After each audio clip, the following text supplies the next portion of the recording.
Okay, can everyone still see me and hear me? No.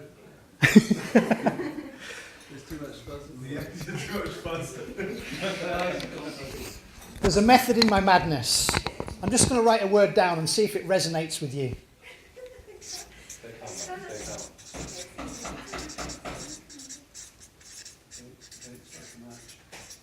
Can anyone read that word at the back?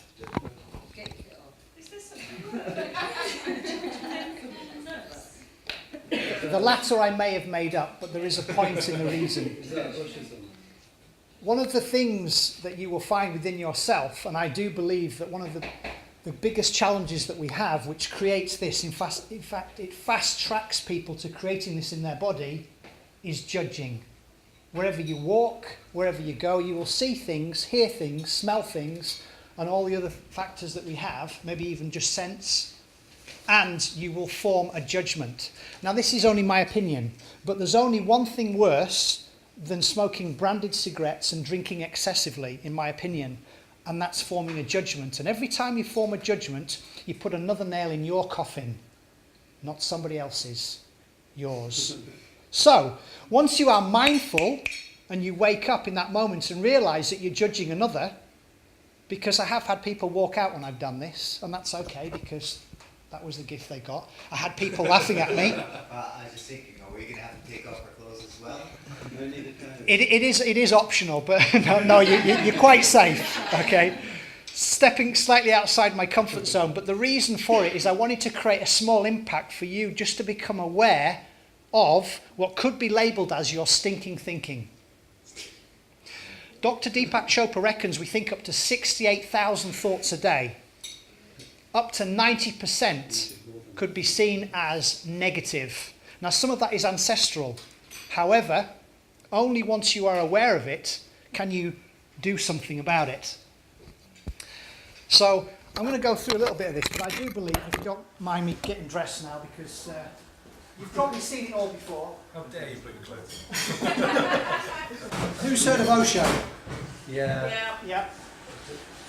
That's one of his quotes, which I believe probably is a truth for all of us.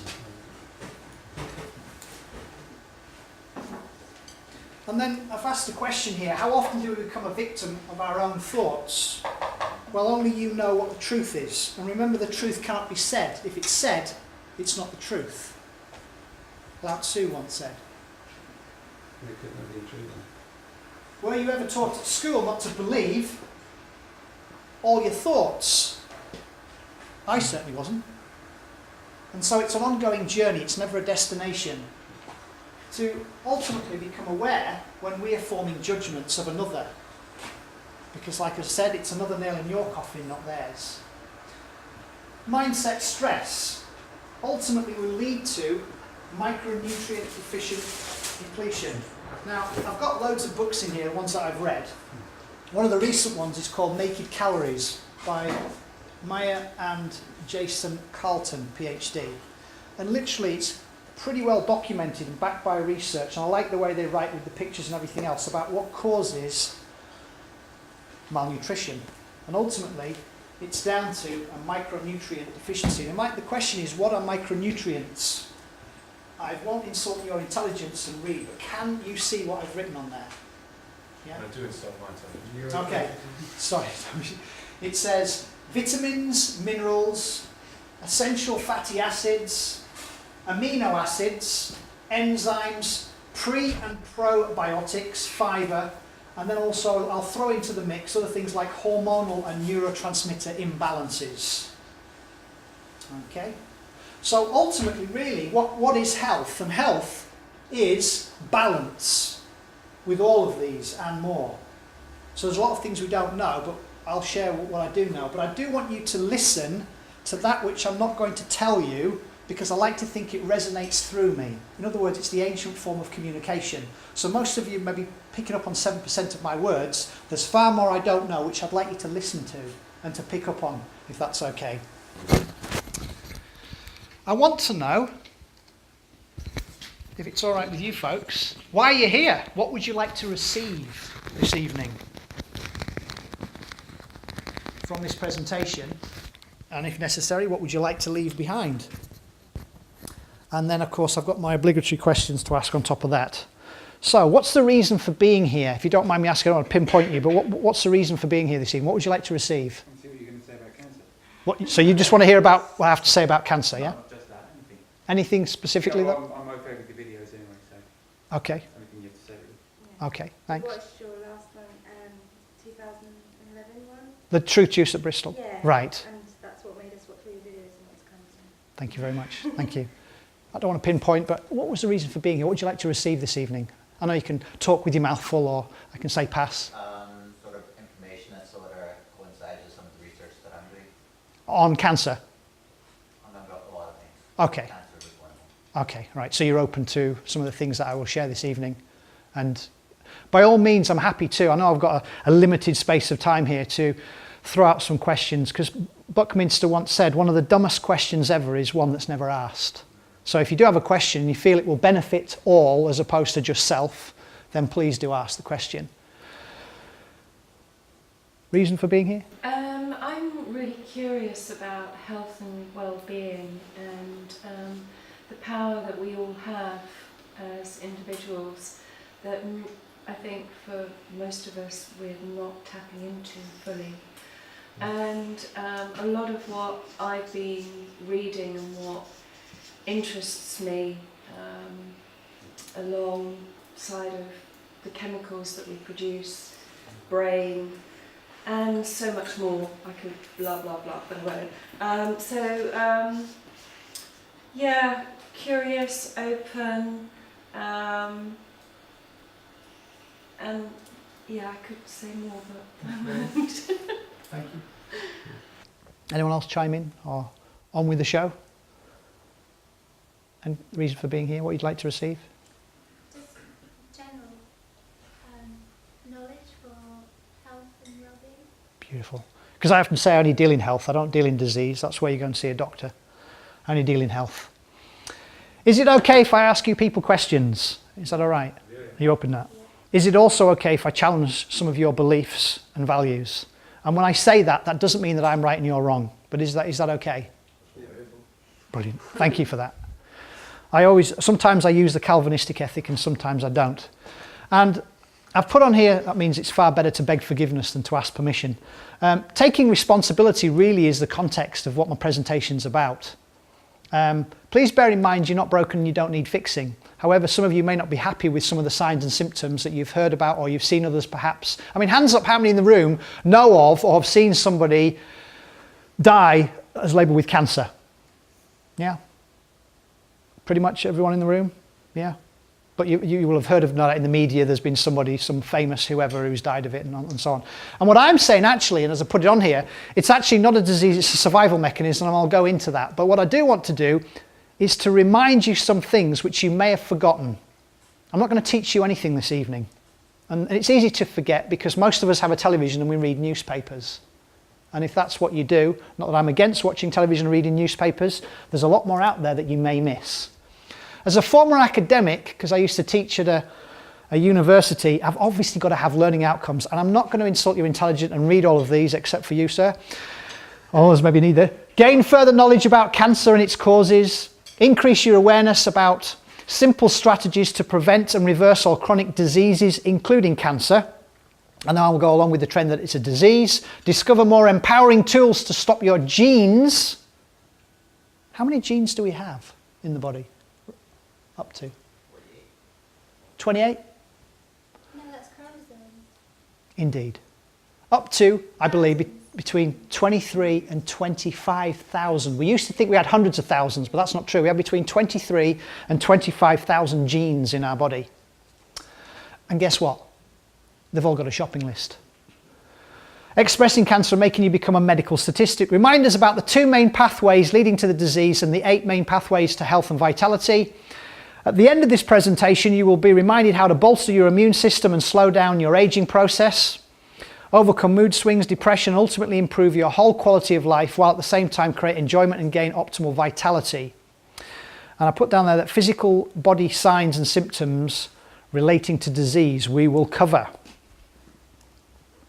What is cancer? Well, according to the medical model, a general term described a group of, and there are over 200 different types of unique diseases that share one common function: uncontrolled growth and spread of it's not an alien, it doesn't zap into you, abnormal cells. Ultimately, it's a breakdown of what I know as a term of fundamental homeostatic controls. What are they? Things like your autonomic nervous system, you've got your pH, your body's pH, neurotransmitters, hormones, glands. They're all, and there's probably about 13 of them that we are aware of that are out of balance. Yeah. So if your blood pressure's out of balance and the other things I mentioned, then Houston, we got a problem. And we obviously need to look at what I would say is the etiology or root cause, rather than just treating the symptoms, which is what mostly I believe a lot of medical doctors will do. You'll go to them, I'm broken, I need fixing. What do? They'll give you a drug that at best may treat the symptoms rather than finding the root cause. In other words, that allows you to continue living a dysfunctional lifestyle, but don't worry, take a pill. You may have a smarter decision to make. Now, mitosis is where two new cells produce from one parent cells. And when mitosis goes out of control and cells experience rapid abnormal growth, they can form parent tumours and you will have heard of this term, metastasize throughout the body. Now, the big thing is I find with our disease management system is they're really wanting to know where it is in the body, which can be important. Now, if I get a chain and I pull it, what's going to break? The weakest link. And in a way, the body's the same. Once that body has not enough micronutrients, in other words, I'll fast track all of this. What causes cancer is an absence of O2. In other words, the cell cannot function without it. Now the question is, why would your body cell not be able to get access to oxygen? And that's what I'm going to go into more detail. So that's ultimately what causes cancer, because the human cell can survive for a period of time without O2. What does it then run on? T-Mobile? Wrong answer. It's orange. I like that. Actually, I believe the correct answer is glucose. It can actually run on sugar. So in other words, sugar's... I ought to give you a hug for that. That is beautiful. I don't want to be too serious all the time because it kills passion and it kills people. So we can't be serious. That's why we're in Afghanistan and other places. So let's not be too serious about it. Back onto the topic of cancer. For cancer to happen, there must be a breakdown in cellular communication. Are you... I think Toby's still with O2. I should have just said oxygen and then we would have got confused. Sorry, I tried. Thank you. Thank you. I do appreciate you sharing the humour, actually. I was almost running away with my passion there. Who's heard of apoptosis? Okay. Well, we say impaired, it's referred to as cell suicide. In other words, naturally within our body, when this kind of thing starts going on and the cells start abnormally being produced, which I don't want to shock anyone, but right here, right now, your body is producing cancer cells.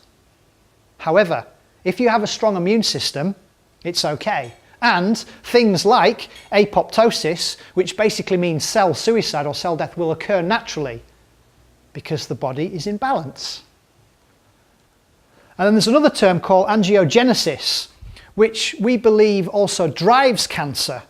And that's a normal process whereby once the cancer cells start to metastasize in one area, you've then got these feeder growth developments occurring, which will make it worse, will increase. Because orange doesn't get into the cell. God, there before you. O2 doesn't get into the cell. Avoiding things like arsenic, bisphenol A, BPA, corn, soy, sunflower, saffrow, peanut and canola oils. These are too rich in omega-6s. I'm going to go a little bit more into diet later on. Now, I did share this with Emma this evening. It would probably be far easier for me to get you guys to change your religion than to change your diet.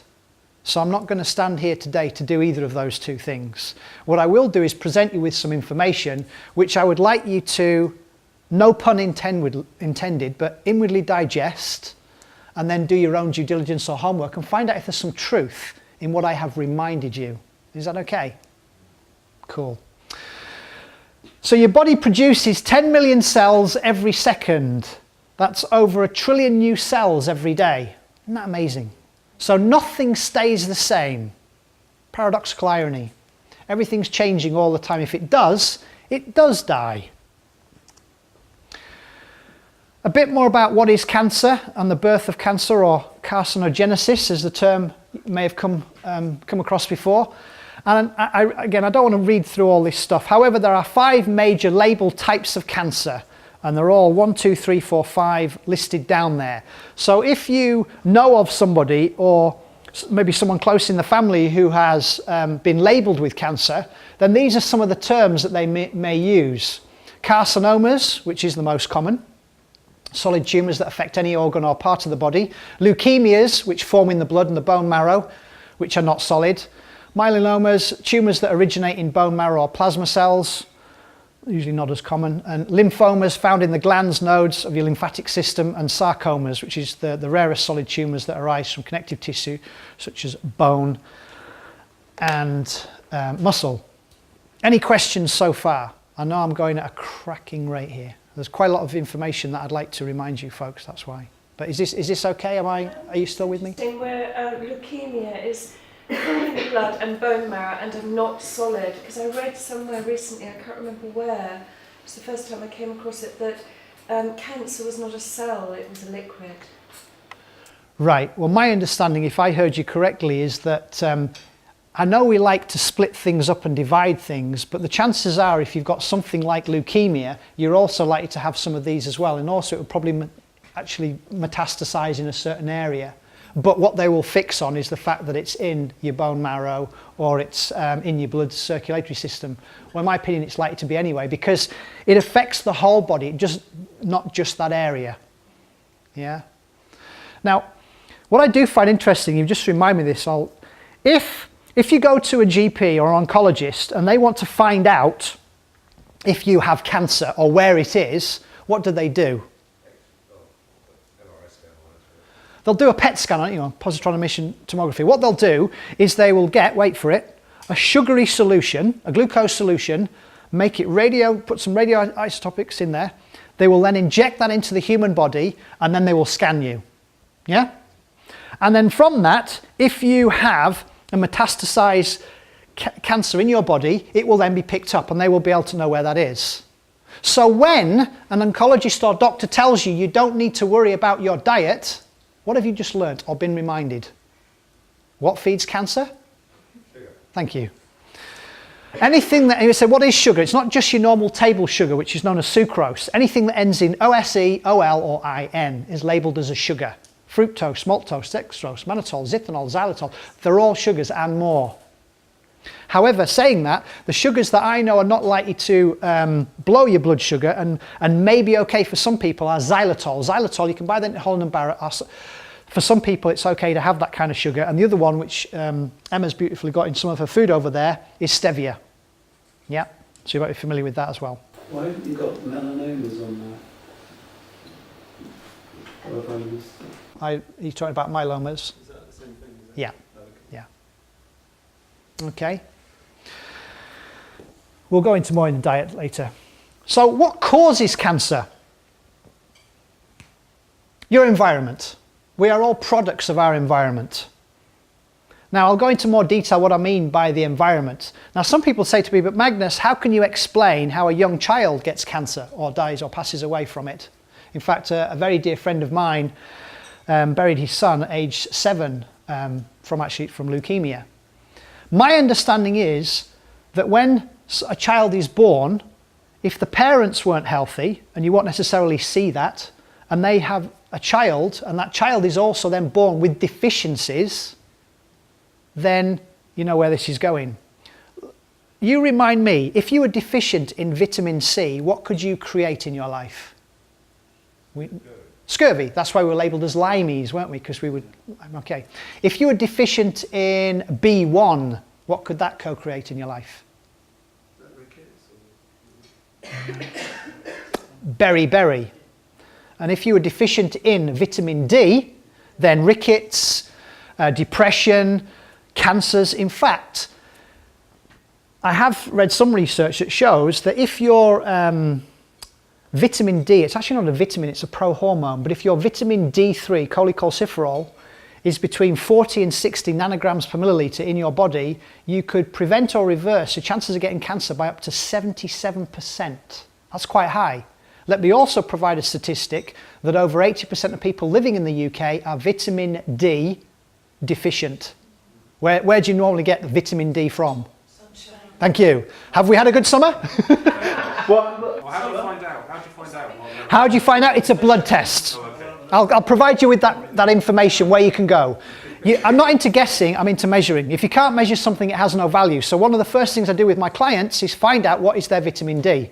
Because, I'll provide you with some more stats, according to the Vitamin D Council, and you'll also get it from grassrootshealth.org, up to 10% of your genes can be activated positively with enough vitamin D. As I said, it's not a vitamin, it was labelled as such back in the early 20s, it's actually a pro-hormone. In other words, what it does is it tells the calcium, the phosphorus and many other things where to go. So if you are low in that messenger, you can see where I'm going with this. Well, back it up. It was at Christmas. Yeah. Well, my recommendation, and I speak from experience, is I like to catch the sun. As you can see, I'm relatively brown. It's either that or I didn't wash. I got there before you. And what actually happens is the sun gives out UVA and B. UVB will shine on the skin, which, wait for it, cholesterol, a good friend, will then convert. It goes through a few more phases into vitamin D. However, it could take up to 48 hours before it's absorbed. So be mindful of the thing that if you have been out in the sun, do not burn yourself and go the same colour as the chairs. But it could, you want to wash here and wash there, but be mindful of actually not washing it off yourself. Okay? Because it takes time to be absorbed, and we reckon up to 48 hours. And if you think about it, for 3.2 million years, Paleolithic man or woman wasn't getting their soap suds out and washing themselves. Okay? So I'll leave that with you again. Do some more homework on that, but that's as I understand it. And the best source, as you said, is the sun. You can also get it from things like offal, heart, kidney, liver, red meats, fish. However, usually it's quite low. So the source, the main source would be the sun, and the other source I would say would be to take a supplement. You can get it from, it comes, some of the supplements are coming from sheep's wool. Right. Yeah. Not familiar with that, but share that. So that's how animals get vitamin D through their sort of fur. Right. So you can extract it from sheep's wool, and that's where you get, in my opinion, the sort of most kindest version of vitamin D3 supplement. All right. Oh, that's new to me. I didn't know. I'm familiar about that. Well, thank you for sharing. Anyone? Joanna, you were going to? Okay. Are there not some green veg like vitamin D? Say again. Are there any green veg like high vitamin D? I'm not familiar with them. Some of you perhaps do or don't know that I actually distribute supplements throughout Europe. I actually do it throughout the globe. I go as far as Australia. But D3, I don't actually sell this specific product, but D3 drops. And I give this to my son, who you saw in the picture before, and he's 2 years and 2 months, and he has 2 of these or 3 of these a day. There's 1,000 international units in any one drop. This one's Nutri. As a practitioner, I can buy them from them, but I sell the one that actually has alcohol in it, just so I can get socially confused at the same time. That was a joke without humour. Okay, so the environment. And the big thing is, I think, obviously diet does play a part, but I'm going to go through the 8 pathways, and then it'll all come together. I'll summarise it in. Often you'll hear about people saying, well, hold on a minute, my great-great-grandmother had it, and grandmother had it, and so on, it's passed through. And absolutely that can be a factor. Anyone who's familiar with Dr. Bruce Lipton's work on epigenetics, epi being above and genetics being genes, he reckons up to 5% will be genetic. The thing I've got is the lifestyle that your great-grandmother lived, do you not think that she would have passed on that wisdom to and passed down through the generations? Would that not be a factor, perhaps? And so if you live in the lifestyle that's been passed through, then it's... You see where I'm going with that. So 97% of our cells are completely replaced every year. Every 7 years, you've got a brand new body. And yet how many people will tell you that X number of years ago they had this ankle injury, I'm not talking about cancer now, but and they've still got it. They've still got it. Yeah, they're holding on to it. Does that include the brain? Everything. Absolutely everything is brand new after over 7 years. At the end of, say, starting from 7-year itch, 7-year period. So it's shorter telomeres. But we're short of telomeres, yeah, absolutely. They're at the end of DNA. And who's heard of telomeres? Not sure? If you look at the end of your shoelaces, you'll have like a little plastic coating bit. Liken that, if you imagine the structure of the DNA, and over time what happens, if you wear them for long enough, is they'll shorten and shorten. And every time they shorten, that's basically your lifeline shortening. Of course, you can fast track that by putting yourself in a toxic environment, which I'm going to talk about. So telomeres ultimately will determine how long you live. Thank you for bringing that up. Telomeres are a big... Flugel blinders, the things on Thank you, Toby. Thank you for that reminder. So, Can I, you said about we renew new body, new cells, and it's quite amazing. Like with every heartbeat, there's 1 million new red blood cells produced. But within the red blood cell, and there's this whole thing is if you have the mind, the ankle, in the red blood cells we have iron. Mhm. And iron, this is what I find is really fascinating, is that it's a recordable substance. Right. They use iron and tape recorders and machines to record data. So our behaviour and our patterns, our attitude, everything is recorded in our bone marrow in every red blood cell. So this connection of our thoughts and the tape going around is, I believe, connected to, because it scientifically shows, with the red blood cells that are recording this data. So how to go away from that. But there's the 40-day thing, that, like it's in all the old scriptures, the 40-day sadhana. If you do something, or if you repeat it, say for 40 days, of a new attitude, after 40 days, the new red blood cells actually override the old ones and you create a new pattern. Okay. So something like meditation. Just get a magnet. Right. Just get a big magnet. So meditation, for example, if you do it for long enough, Right. it does actually start to change habitual patterns and thoughts. Yeah.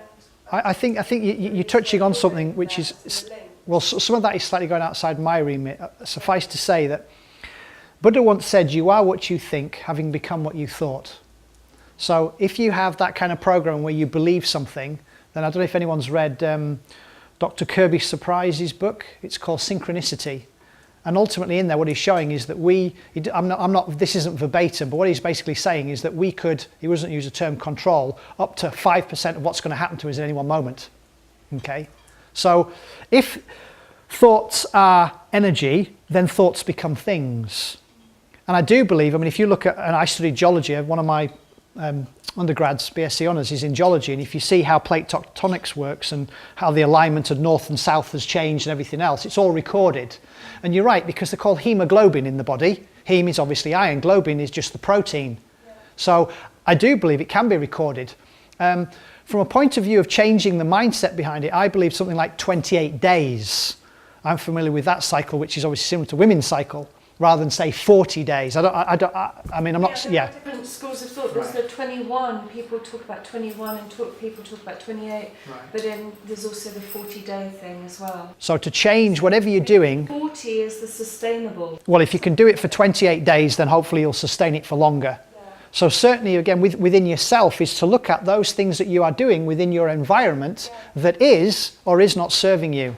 Yeah. And to the degree that you're aware that it isn't serving you, then you can make smarter choices. Yeah. But most of us as creatures of habit will continue doing that which we've previously done. What do we call that? Insanity. The definition of insanity. Doing the same thing over and over and over again, but expecting a different result. So it's one of those moments where we can wake up or not. Because wherever you go, there you are. Thank you for sharing that. So a quarter of the genes can be turned on express automatically. I mentioned examples like your eyes, your hair colour, etc. But 3/4 of your genes often are set thousands of possibilities that can happen, not what will happen. And that obviously is then determined by your environment.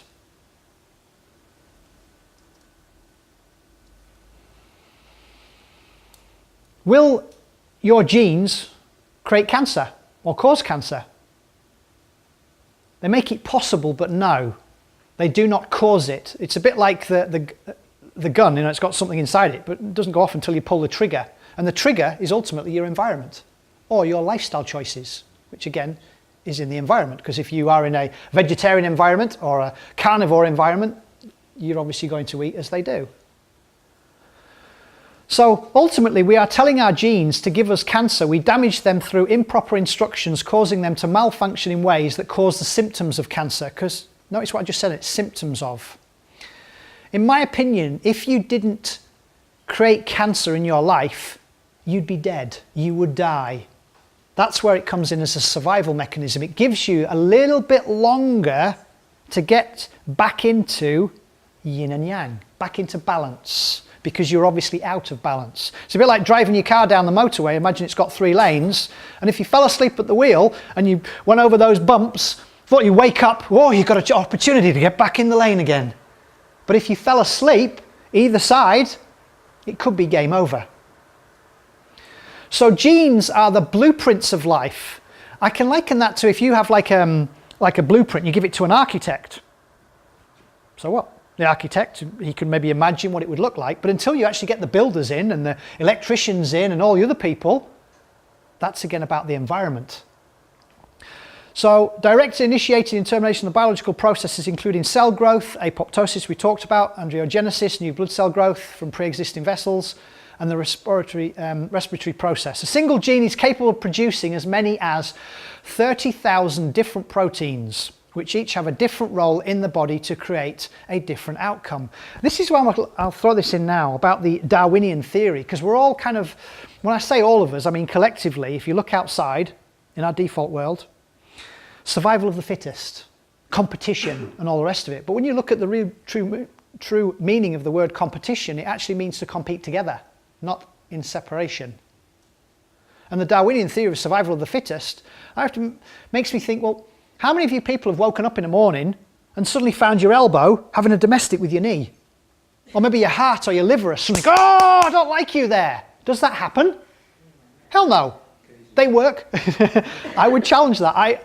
They work together as a calm community, as a community. They work together. And yet somehow with what's working here isn't necessarily what's happening outside there. I know literally my reflection of, because my self-esteem, or my health is but a reflection of my self-esteem.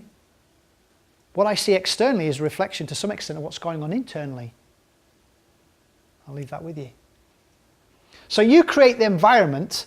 Ultimately, I say you are in control. It's an illusion. Just like your reality. Everything is an illusion. Just make it a good one. Make it a fun one. Don't be too serious about life.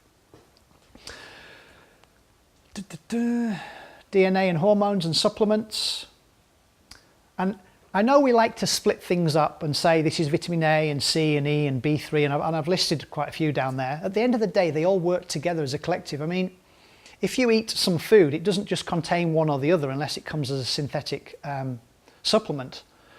An example, people focus on selenium. Well, selenium works very closely in partnership with vitamin E. So what kind of food could you eat that contains both of them? Emma, answer is Brazil nuts.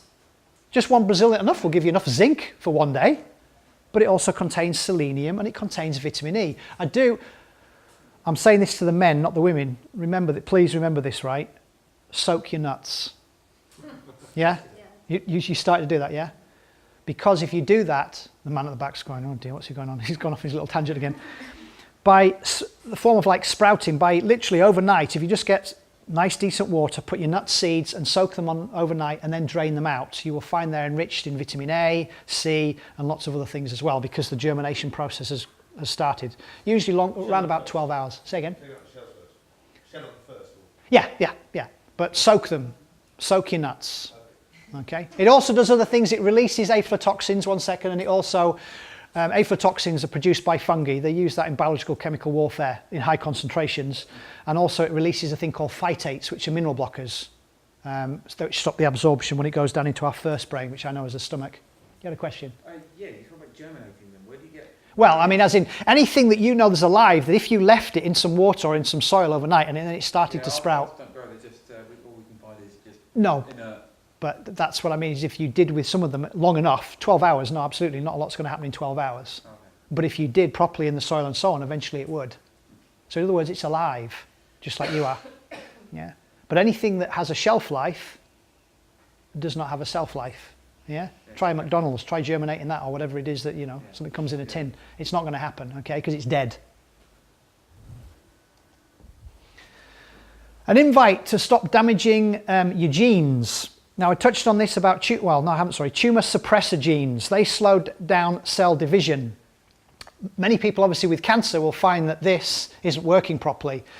And what is the proton oncogenes, and these speed up. But everything is about, again, balance. The body is meant to be, it never fully gets there in homeostasis, in balance, but it does its best to protect yourself from DNA mutations, limit exposure to ionizing radiation.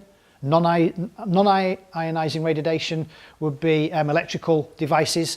Simple things like ensuring that where you sleep, you haven't got electric cables or electric blanket, or your router system's left on, you know, electromagnetic frequencies, all those, pick me up on that one, all those things to be mindful of, because I don't know if any of you have read the book I didn't bring it with me, it's by a lady called Dr. Deborah Davis, and it's called Disconnect.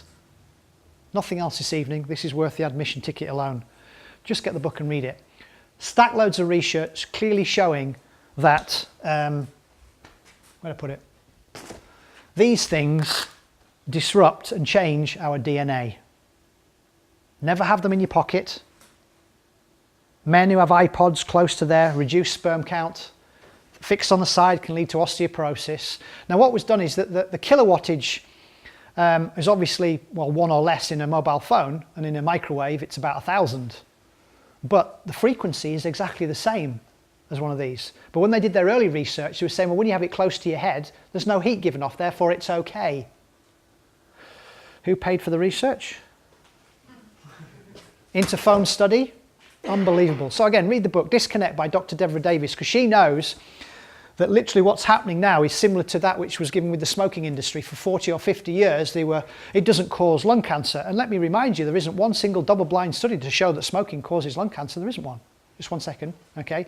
So my point is that she reckons is that what's going on, I mean, we know that it can lead to that, but she thinks that that's the same thing that's happening with the dirty electricity or the electromagnetic frequencies. I was going to say, I've done some research where a lot of it has to do with magnetism as well. Like the radiation and whatnot kind of breaks down the static electricity. Right. All the toxic food basically has to do with a lot of the kind of the static electricity to the body. And you talk about the cells, they start vibrating at a different frequency sort of thing, because they're, right. It's almost like that their magnetic field is not as the other cells are, so it's just communicating. The frequency's changed. Right. If you change the frequency, which we're very good at doing with our present, this is where technology obviously is amazing, taken off. However, our wisdom is far below. And when the two catch up, then we'll kind of realize, but all I'm wanting to flag up is to remind you that if you use a cell phone, I'm not saying don't step into the 21st century, but just be mindful of having it close to your head. If you read the fine print on most of the mobile phones, it will tell you to have it X millimeters away from your head. No one's going to read that fine print. However, if you can, go hands-free. And if I use mine as best I can, even if I'm talking to Cameron, David Cameron, I'll still go hands-free, okay? Because, you know, I want everyone else to hear the conversation as well, but just be aware of that. But having it in your pocket and close, by all means, have it turned off and have it in your pocket, but don't have it turned on. In fact, what she does even say is actually take the battery out, even if it's turned off. So I've got a smart car that if I wanted to, and I haven't done it with this mobile because this is a new one, I can connect it up. So it's just, I just automatically, the car connects to it. It's a hybrid Prius. But I want to do that because I realise that I spend X amount of time driving in my car, it's what damage is it doing to me? It's even worse using it in the car as well, because the car acts like a Faraday That's cage. right, exactly. Makes it even worse. Mm. You can offset a lot of these harmful kind of influences by grounding yourself. How would you do that? You can buy little grounding pads that you plug into the mains. Yeah. Earthing. Yeah. Yeah. Or you can run your hands on the tap, touch a metal tap. Or bare feet and actually touch grass. There's a great book on earthing by a wonderful doctor that talks about connecting with the earth, and I agree, you're right. And obviously if you live up in somewhere, you need to connect it to something, or connect yourself to something. Yeah, every house is connected all over through the earth wire. Yeah, very important. Get back down to basics. And toxins, man-made chemicals. We touched on here about self-power. You may, again, I'll remind you, there are over 80,000 different man-made chemicals that are actually out there. Okay, that we have co-created, and if 10% of them that I've actually looked at, they've clearly shown to be carcinogenic. But when you think about it, if you looked at our cells and what's required, they don't require fluoride, they don't require chlorine, they don't require toluene, they don't require lead. Over 5 pounds of lead can be absorbed by women in their whole lifetime. Over 5 pounds of makeup can be absorbed yearly. So, obviously, what does it contain? Read the label. Although, with the cosmetics industry, it's not as strongly regulated as, say, the food industry. Did anyone notice my T-shirt when I came in, by the way? Did anyone notice this? Yeah? What does it say? Stand up for your right. Yeah. Just label it. What's interesting, I paid $25 for this. It's an organic T-shirt, air miles on it. 6th of November, there's a major thing going on. It's called Proposition 37. Have you heard of it? Yeah. It's a key thing in California. Now, we are very fortunate in this country and 49 other countries where we actually have to have labeled genetically modified organisms. But in the States, they don't need to label it. And we know that most of the corn over there, over 90%, is actually genetically. You can point at some things, yeah. But in California, on the 6th of November, Californians get an opportunity to vote with Proposition 37. It's a bill that's going through to say, yes, we want labelling. And once it happens in California, it will have a knock-on effect across the other states, because you've got the big companies like DuPont, Monsanto, etc., PepsiCo, who are obviously trying to promulgate all the great things that are in. Well, if it was so wonderful, this product, whatever it is, why don't you go GMO? I'd be really happy with it. But they know that it's not good, and the research is quite clear the damages it caused. In fact, the recent tests that were done in France showing the damage it caused to the rats, the Russians and the French have decided to say absolutely no, we're not going to have any GMO in this country. So hats off to them, but well done. Okay. Who's heard of Dr. Brzezinski? If you haven't, and by the way, send me an email, I'll send you these slides. Say again? What? There's another Brzezinski, he's a bit of a nasty guy. Oh, is there? Yeah. Well, leave him behind. Let me come back to this one. If you haven't seen the Brzezinski movie, what it's about is this doctor has spent, say over 35 years in actually, I can't say curing people, because they don't cure, they cure themselves, but actually inviting people on a journey to fix their cancer challenges that they've created by making poor environmental or lifestyle choices. And the term he uses is anti-neoplastons. And what he's found is the research that he did was on looking at urine of healthy people and those that had cancer. And he found, looking at it, there's these things called oncogenes. Am I not blowing you away with some of the terms here, yeah? And tumour suppressor genes. What they found in a healthy individual, the oncogenes were turned off and the tumour suppressor genes were turned on. However, in a sick person with cancer, it was the reverse. And so he's been able to create these neoplastons that actually have been shown to change 100 plus human genes. Now, I reminded you before what vitamin D does, but he's got his own anti-neoplastons working, and he's had a massive, wonderful survival rate for a lot of people with things like brain tumours and other kind of like rare, we'll say rare, not becoming so now, but pancreatic cancers, and because normally with that you've not got a survival rate over 5 years, it's very, very low.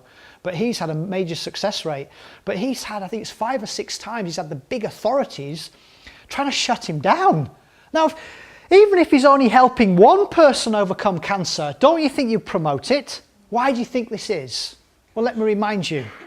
Over 76 billion has gone into the cancer industry since 1971, when Nixon, who wasn't a very popular president at the time because of the Vietnam War, said, I know what I'll do to get popular, we'll have a war on cancer.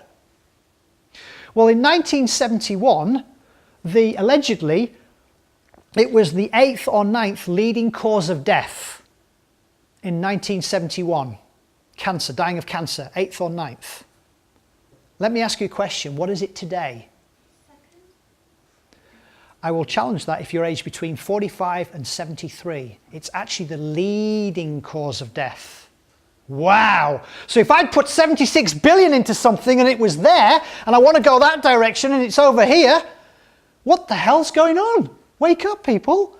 And yet we all buy into it. So what do we buy into? Burning, cutting, and using toxic chemicals. Well, we're already dealing with a compromised immune system. Please, I'm not a doctor.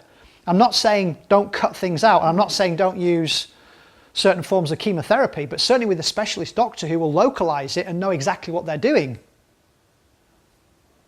Wonderful books you can read, and this is part of your homework as a reading list. If you didn't think you had some homework, I'm reminding you about it now.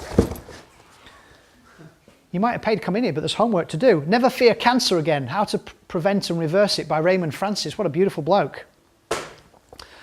Cancer, did I theme it from it? Beautiful man, Andre Moritz. I've actually been in touch with this gentleman. He's actually used one of my YouTube videos. Cancer is not a disease, it's a survival mechanism. And he goes into detail about, again, fantastic research. That's a vegetarian as well.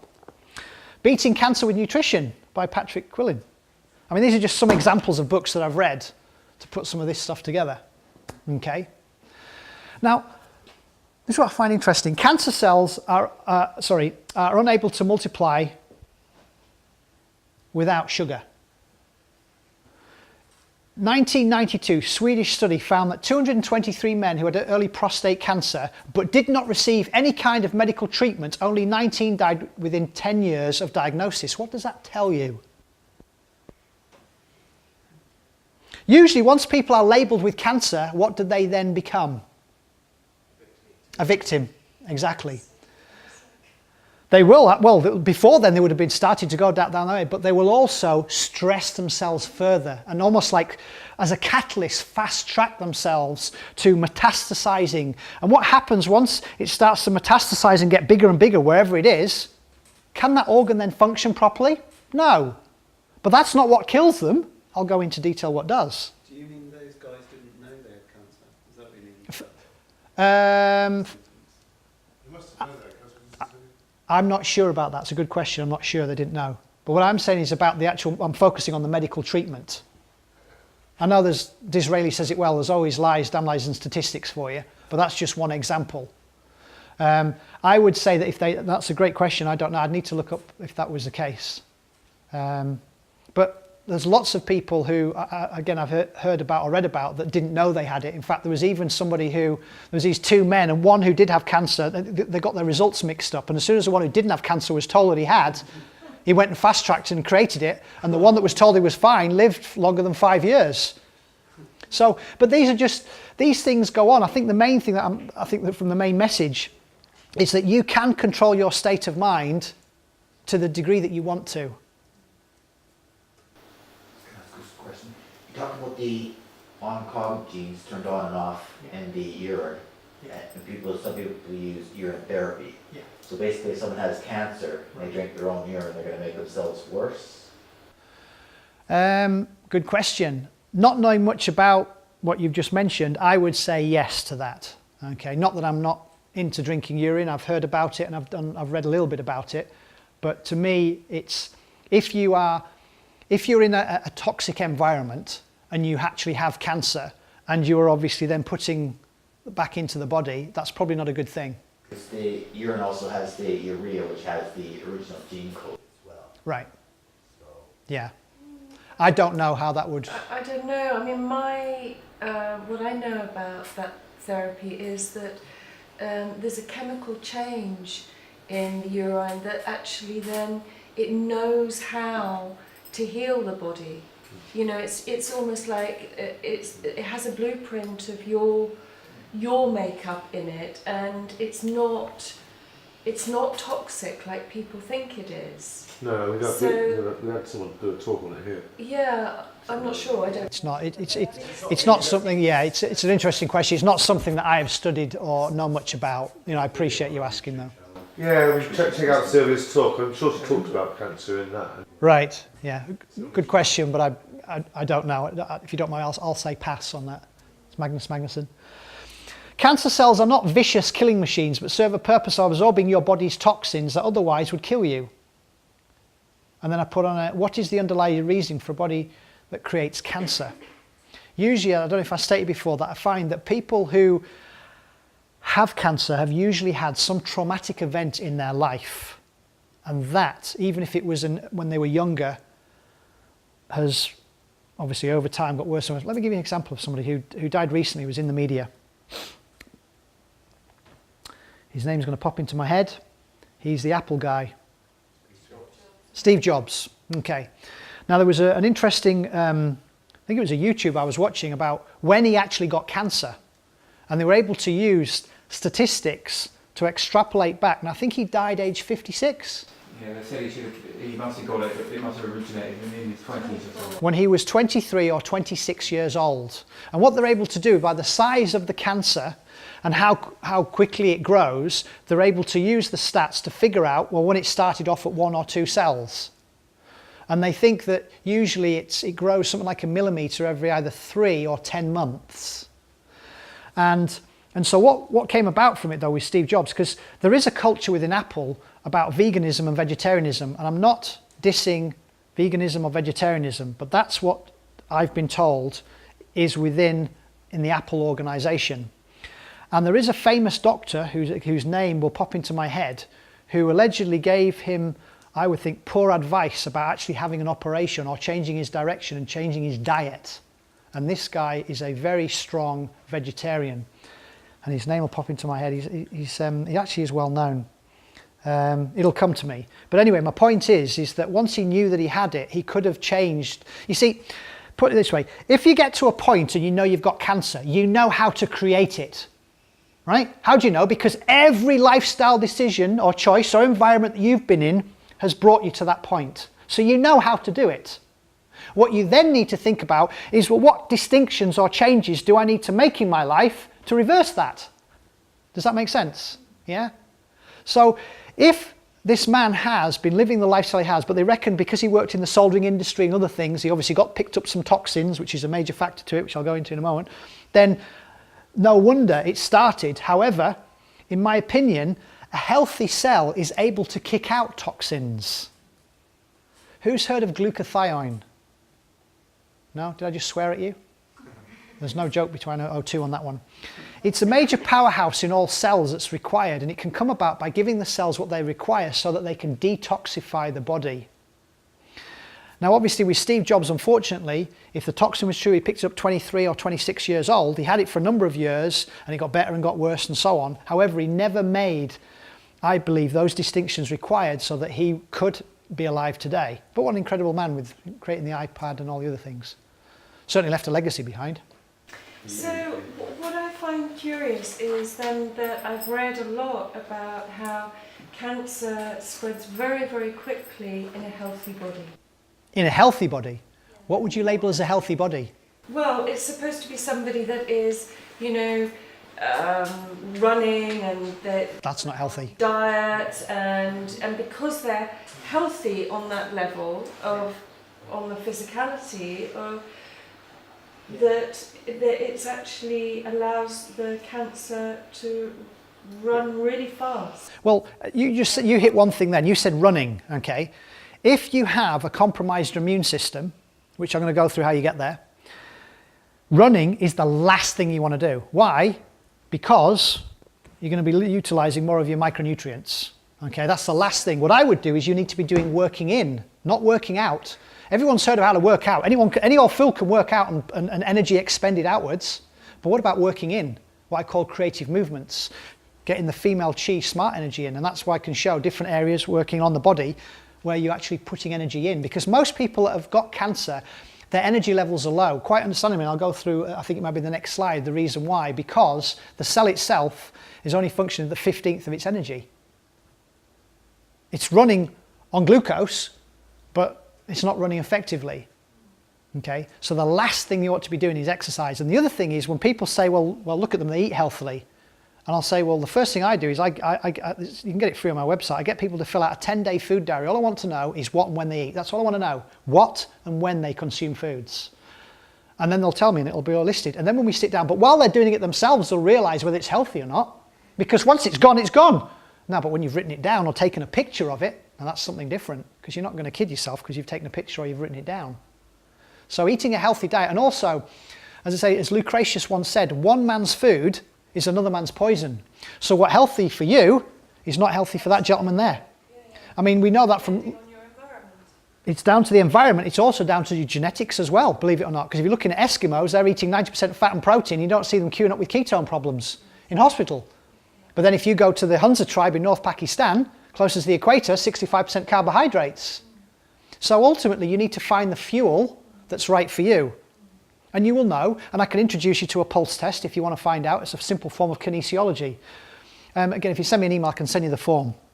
Sit down for 5 minutes and do nothing, but just take your pulse rate. Just take an average of what it is. Put the food in your mouth. Don't chew it, don't swallow it. And then after 1 minute, take your pulse rate. If it goes up or down 4 beats, you're intolerant to it. So the physical body has no reason to lie to you. But you've got to listen to it. Well, that's one way you can.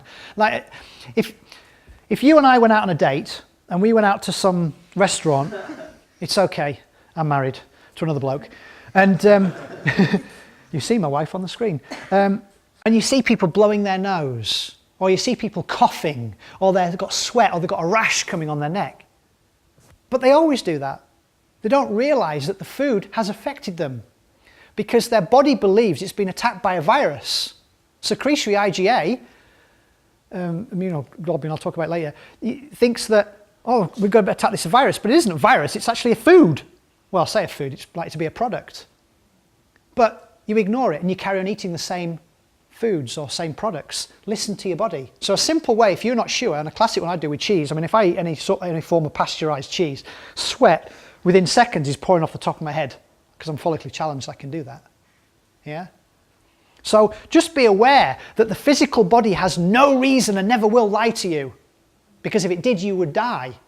So listen to it, and that's one simple form of kinesiology you can use. It's called a pulse test. Send me an email and I'll send you the form. It's one simple one you can use to find out if that food likes you. However, just because it doesn't today, it doesn't mean next month that it won't. It can change, because your cell's requirements as a shopping list are always changing as well, depending on your environment. Obviously, if somebody's really active or training hard, they're going to need more of, than somebody who's living a more sedentary lifestyle. Who's heard of this gentleman? Yeah, Otto Warburg? Won a couple of Nobel Prizes back in the early 1930s. He demonstrated the difference between normal and cancer cells. So they both derive energy from glucose, but the normal cell utilises O2. I'm always going to remember that, to combine with the glucose, whereas the cancer cell breaks down to produce a 15th the energy per glucose molecule than the normal cell without it. So that's just an explanation or a reason why people feel a lot more lethargic. Now, please don't think because you're tired and you're yawning now and that you've got cancer. That's not necessarily the case. Okay.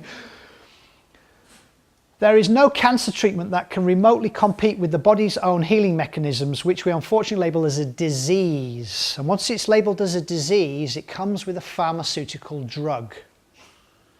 Trust me, I'm not a doctor. Your body does not require a toxic chemical. There may be a small period of time or duration where if you had an acute trauma, or maybe even a diagnostic modality, but say no to mammograms, where you might need a toxic chemical. But otherwise, you should be using what's out in Mother Nature, in my opinion. If a human being dies, it is not caused by the cancer, it is due to the wasting of body tissue and the final acidosis. In other words, remember I go back to that metastasized organ or cells of cancer in a specific organ, eventually that organ can't function properly. Of course, what will the disease management tell you? Well, they lost their fight for cancer. The war on cancer continues. Well, since 1971 and today, there isn't one single cure that's been created, and yet Nixon said within 5 years we'll have a cure. And this is my opinion, silly people unconsciously running around raising money for cancer organisations. I mean, just imagine if they created or found a cure for it, which some people are or have done. Maybe not right for everybody, similar to diets, and yet they're being shut down, they're being prosecuted, they're being kicked out. That's why the Gerson Institute's over in Mexico. Yeah, have you heard of the Gerson Institute? Yeah? I mean, they have a survival success rate of stage 4 cancer, 50% plus. Again, it's dependent on the person that they're working with and their openness to making the necessary changes. So it does exist, but we're not told about it. If you were at my presentation or you've seen it, then you will be reminded there are only 2 ways to create a dis-ease. The body is not at ease. What are they? Toxicity, thank you very much. And deficiency. Thank you very much for watching the movie. Absolutely. Toxicity, in other words, if it isn't what your cells want, like fluoride, chloride, toluene, mercury, and so on, yeah, then it's likely to cause some challenges for those cells to communicate together because they can't, because they're not getting oxygen in and so on. The second way would be deficiency.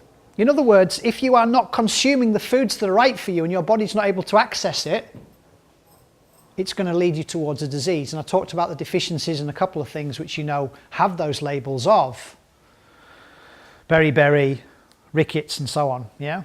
So those are only the 2 ways that I'm familiar with where you can create a disease. 8 main pathways, and I'll fast track through these: light, thinking, breathing, drinking, eating, sleeping, creative movement, and reduce or eliminate toxins from your environment. Now, according to Raymond Francis, he reckons that you can control up to 80% of the toxins. That's good. In other words, if the things like chemtrails going over and you live in that part of the world, then obviously you can't control that. So up to 80%. So here's one of my tidbits. If nothing else, please remember this, and this in itself I believe is worth the admissions coming here tonight. If you wouldn't do that, don't even think of doing that. The biggest organ on your body is your... The second biggest organ is your liver. Both of which will be challenged. Up to 60% of what you apply to this can be absorbed. And then it will challenge, say, the liver and the kidney and the other organs. So, if you... Smell as well. It makes you... Absolutely will. Deodorant, when you don't use deodorant, you stink. Whereas if you don't use it at all... You've got to use the Lynx deodorant. The women will come running towards you. Sexual attraction. You know what? Any person who wears any deodorant, when I walk past them, I'm like... oh, yeah. Yeah, I get a reaction to it. Perfume's even worse.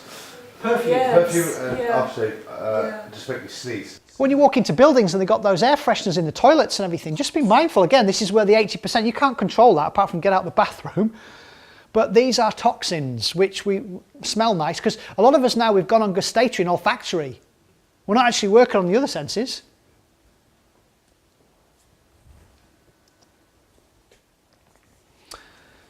Okay, what changes can you make in your life right now to prevent or reverse cancer? Now, bearing in mind with the time and everything else, I'd love to stop and have a tea break and literally go through, you know, bouncing ideas.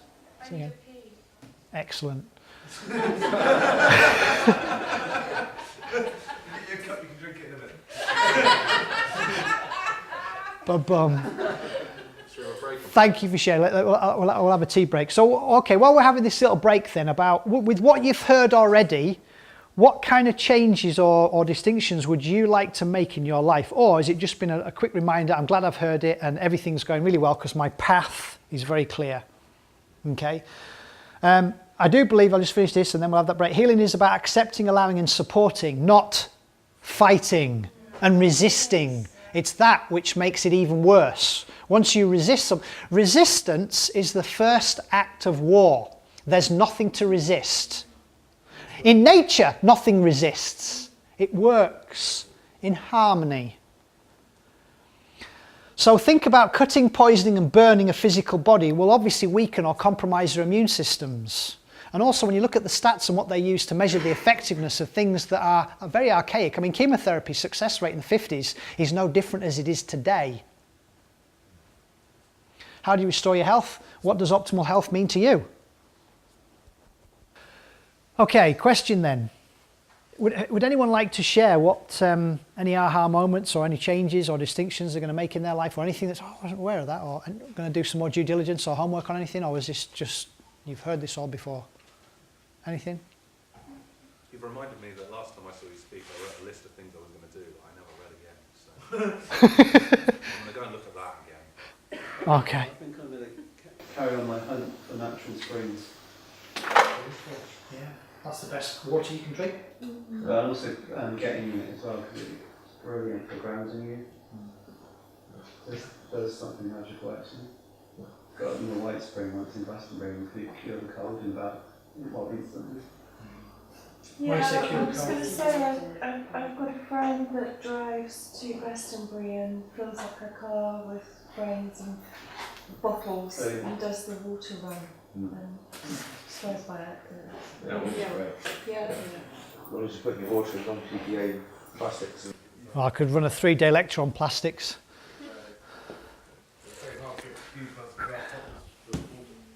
Yeah. One thing I'm going to do is I'm always pretty hot on my diet and what I put in my body, but I don't think I've been quite so conscious over the years back. Maybe the moisturisers I've been using and things like that. So I think I'm going to make it. Dr. Hauschka or whoever, yeah. I'm not into brands or, yeah. Oh. What I do see is a lot of beauty places around where I live. And women will literally go in their hordes and they don't realise that one of the reasons why they're weight challenged is likely to be down to the toxins, because the liver can't process all of these toxins. So what does it do? It stores it in the fat. You know, So were you with Dr. Young? Dr. Young, not, PH Miracle? no, I haven't come. No, I haven't. There's probably millions or billions of doctors I haven't come across that. But thank you, Dr. Young. Is he? PH Miracle, he's really knowledgeable guy. He's written lots of books, but he's very, very much on the side of alkaline. And says, you know, a cancer basically can't survive in an alkaline environment. Actually, I'll yeah.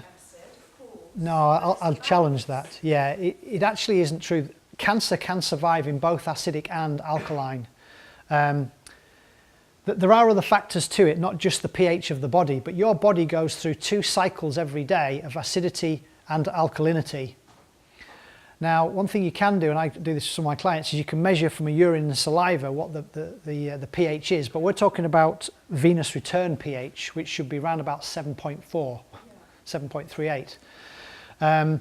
But to say, you see, in the body, the pH of your stomach should go down as low as 2. Now when we go out to other parts of the body, it could be as high as 8. So again, the body's doing the best, you know, and it working within that kind of range.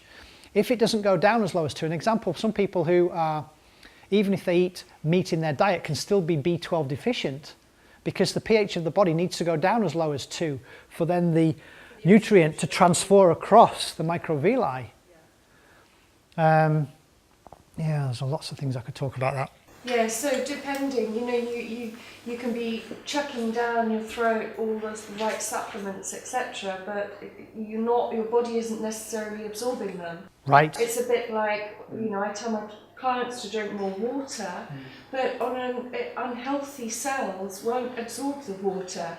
So in a way, it's that sort of, you've then got to drink lots and lots of water and just keep peeing and peeing until your body is cleaner for your cells to be healthier to then absorb the water. Well, water is one of the things which I touched on before. Is a factor for obviously helping with the pH, and every cell obviously requires H2. I mean, you know, a baby is born, comes out just under 80% water, but then generally as we get older, we could have as little as 55%. I mean, a good book to read would be Dr. Batmangelogy's book, and the book title is called Your Body's Many Cries for Water. And he's cured many things, including AIDS, with giving people enough, well, don't get me started on AIDS. Just watch House of Numbers. Yeah, it's an absolute joke without humour. But thank you for sharing that. Once a person, I think this is really good to put, the only real defence against cancer is our immune system, your immune system. Everyone produces cancer cell every day, but it's the immune system, it is where it should be, that those cancer cells are eliminated. Probably we never knew we had it, but once a person's developed cancer, even though some treatments get into remission, it can reoccur again unless the body conditions that allow it to develop in the first place are corrected. I mentioned right from the start about the fundamental homeostatic controls. What are they? Just as a quick reminder, things like your pH of the body, your neurotransmitters, your hormonal, your autonomic nervous system. You know, there's many different organs and glands. They all need to have the right balance. And when they are, you won't get sick, you won't get ill, and you won't become a medical statistic. So cancer is a biological process, not a thing. It doesn't zap into you like an alien, which requires a certain conditions process to operate. A tumour is a product and a symptom of the process. I do believe the way we're looking at it as an enemy and the fighting and all the rest of it is just so wrong. If anything, you need to learn part of the feminine energy, which is surrender. It's not a form of weakness at all. And this is a quote from Raymond Francis' book about conventional medicine waits for a disease. Now, one other thing I'll summarise on this. Let me ask you this question. I'm healthy and in great health, great vibrant health. Okay, what would happen to me if you gave me a statin or some chemotherapy or a drug, any pharmaceutical drug, or even an aspirin, which incidentally kills over 20,000 people every year on this planet, but it's socially acceptable? What would happen to me? Would I become healthier or sicker? I would become sicker, right. Okay, so here's my question. How can a sick person become well by taking a drug? That's not how the body works. Now don't get me wrong, I'm not anti-drugs. There is a place for them. Maximum 6 months, depending on the situation. However, our general disease management system is once you're on it for life. They don't invite you on a journey to drink more water, to change your diet. In fact, there was an interesting study done. It's an ongoing study at Harvard University. And it was in Time magazine a number of years ago. And it was with cardiac doctors that gave their patients 6 months to live unless they made some big distinctions in their life. So what do these people have to do? Some of them had to cut back or quit that. Some of them had to cut back or quit that. Some of them had to change their diet. Some had to stop watching late night television and get to bed on time, and so on. They had to make some big lifestyle changes. Okay, here's my question. What percentage chose to listen to their doctor and make those necessary lifestyle changes? What percentage? 10? 5? 95% chose to frickin' die. Right? Right, and when they interviewed the family and the friends and said, well, how come this person has chosen to die? They said, without their late night television and all the other, they got no reason to live. We're that addicted to our pasta and all the other things, whatever we're addicted to, yeah? So just be mindful that we are creatures of habit and we do form our addictions. Or I won't say addictions, because addiction to me means a repeated process that does not gain the desired results. That is an addiction. So my question with you is a rhetorical one. How many of you are addicted to something that you know is not serving the greater good and whatever? Yeah? Stop swearing at me. So just be aware that we're all likely to be, and I'll give you one of my addictions, although I think I've got control of it, exercise. X is a has-been, a size nobody wants to become. I call it creative movement. Okay? A few years back, I was Mr. Cardiovascular King, VO2 max of about 65 plus, very fit and so on. Getting lots of colds and run down and all the rest of it. Yeah, compromised immune system. I normally get 2 or 3 colds a year, but I'm fit. There's a difference between healthy and fitness, trust me. Okay? You got lots of athletes, they're fit, but they're not necessarily healthy. So, but my point is just be aware of what we're addicted to, whether we get addicted to our bits or whether we get addicted to our cars or sugar or whatever it is, pasta, there's likely to be something, yeah? And when you're ready, you'll make the necessary change, okay? Facebook. Well, spending too much time looking at a screen, yeah, not earthing yourself enough. Okay, we're going to whiz through a lot of these because I'm sure most of you want to go to bed because I'm waiting to get the other one. Light. I see a lot of people, even this time of year, wearing sunglasses. Oh dear. Full spectrum of light is not able to go through to the eyes. Will create many, I mean, there's no research per se that I'm aware of, but I'm just conscious of the fact that for 3.2 plus million years, the sun has never been our enemy. And then you wonder why the cataract rate's up and everything. So, visible light wavelength, over 80% of the population we talked about before, vitamin D deficient, especially us northerners. Not a surprise, is it really? Especially this year. And then I've gone through what prevents and reverses cancer. It nourishes and energizes the body by helping prevent infections from bacteria, molds and viruses. It enhances the immune system. More white and red blood cell count. Enhances skin power, stimulates the pineal gland, produces brain chemicals.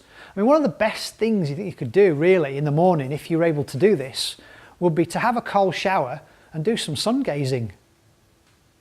First hour when the sun rises. Yeah, I've done a YouTube on sun gazing. If you've never done it before, 10 seconds the first day, second day 20 seconds. I mean, yeah, we're in England. Third day 30 seconds and so on, and just space it out and see how it is for you. I mean, I've personally, anecdotally, I had my eyes tested a couple of years ago. What was I? I was 9, I think I was 9, no, it was 6'4". So the best vision we know is 20/20, that's American, but in England it's meters, not feet. And we say it's 6'6". But better than that would be 6'5", and better than that is 6'4". Well, I got 6'4", but now I've got 3.8. Well, they can't even better that. Because the guy says, you know, I can't test your eyesight any better than that. Now, what's interesting, and this is an invite, is more often than not, and this is a mindset change, when you're going to check your eyes, most of you will start with the big and work down to the small. In other words, you will eventually reach failure. Here's an invite. Start off at the small and work upwards. Yeah? And see the success. You with me? So rather than going and knowing that you're eventually going to fail, start out and start, well, I'm going to win, because you're going to win. You're going to go up, you're going to win. Yep, that's crystal clear, that one. Changing mindset. You're a cheat. Stick with your O2. Great for the heart, absolutely resting pulse rate. Light is essential, it really is. And you know of the SAD, seasonal affective disorder, and there are certain lights you can buy which can help. Well, if you can, there are going to be moments, even in the UK, when you can stare at the sun. There won't be any clouds around. That's the invite.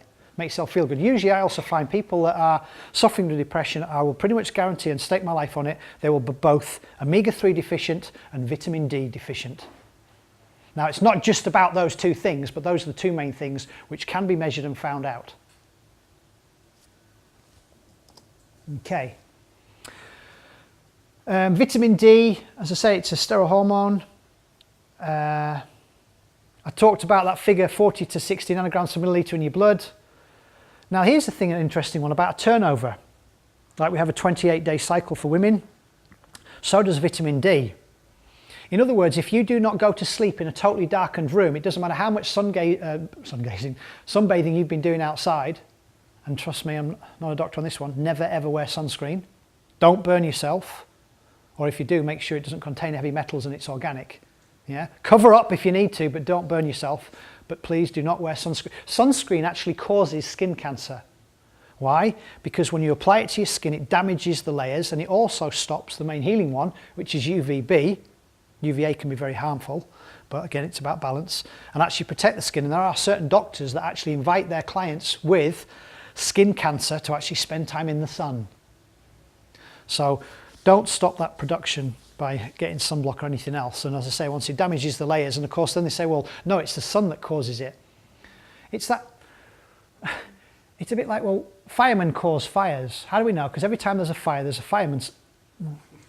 It's like watching television makes you fat. Well, it's not the television. Cause and effect, folks. Yeah? Wake up. we know that firemen don't cause fire. We know that it's not the television per se. Maybe it's the inactivity and the poor light. Yeah? So just be aware of that. So when they say that sunscreen, you know, otherwise you get skin... No, it's a sunscreen. If you go onto Dr. McCola's website, MERCOLA, and you'll find a lot more information. There's some more bedtime reading, vitamin D council and grassrootshealth.org. If you want to order yourself a kit, blood test kit, you can get it from there. There's no commission. And as I mentioned before, that of all the 200 plus different types of cancer, the research clearly shows, and these are double-blind studies, not all of them, but many of them, that 77% of all cancers can be prevented just with vitamin D alone. So if nothing else, it is vital. Now you see why I give it to my son. He's had about 6 colds since he's been born. I mean, it's natural. I'm glad he gets them because the immune system's working all right. But he recovers within a couple of days instead of having it for weeks and weeks and getting it back again and all the rest of it. Now, obviously, it's not just about giving him vitamin D. Full spectrum light bulbs. Yep, good. Oh, you mean the ones in offices? No. No, right. No, yeah. The ones that have got all the daylight. Yeah. I do believe we need that. And if you think about, if it's true with some of the research, when you look at the world, and obviously there's the equator, most of us obviously we originated or started out here because we arrived on a spacecraft, because we're all aliens. Maybe I'll just talk about me. And then what we started migrating that way, and obviously we've got colder and all the rest of it. And that's allegedly happened over, say, 50, 60,000 years. So, but these guys that live up here are eating whale blubber and all the other things. Well, that's going to have loads of vitamin D in it. So it's just be aware. Do some more homework on it. I know it's not. There's arguments both for and against with vitamin D. There's 2 types. There's D2 and there's D3. D3 is called cholecalciferol, and that's the one which is meant to be the best, not D2.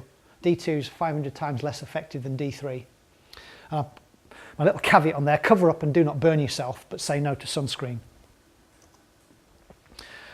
Stinking thinking. Now, I set off with this, and to me it really is important. It's about just being aware of your thought pattern. If you find you're spending a lot more time in the negative states of mind, then you obviously need to change your environment. And I kind of created this simple equation of T leads to A equals R plus ND. Your thoughts lead to your actions or behaviour, which equal your results or your reality, which is an illusion, or even you could class these your outcomes in life. Not happy with them? Change your thinking. So once you change your thinking, your actions and behaviour changes, and then if you're not still happy, change your thinking. And then you can see the process here. I mean, what did Einstein once say? Problems cannot be solved by the same level of thinking which created them. So you've got to go back to this. Once you start changing that, you'll find this automatically changes, because emotion is created by motion. And then you'll find you have a new destiny. And ultimately, that's what we want. We just want to feel good.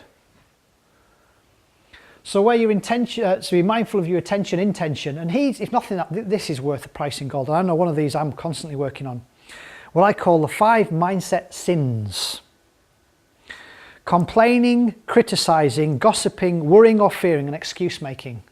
If you catch yourself in any one moment doing any of those 5 things, interrupt your pattern, change it, because you are disempowering yourself and those around you. So if you're complaining about the, let's label it, shitty weather, or you complain about you and the fact that it didn't happen exactly on time and so on, just catch yourself. Because it's like Dr. Richard Dawkins talks about it in his book In the Selfish Gene. It's called a mimetic or a meme, and it's like a virus, and it runs through and it's passed down through generations.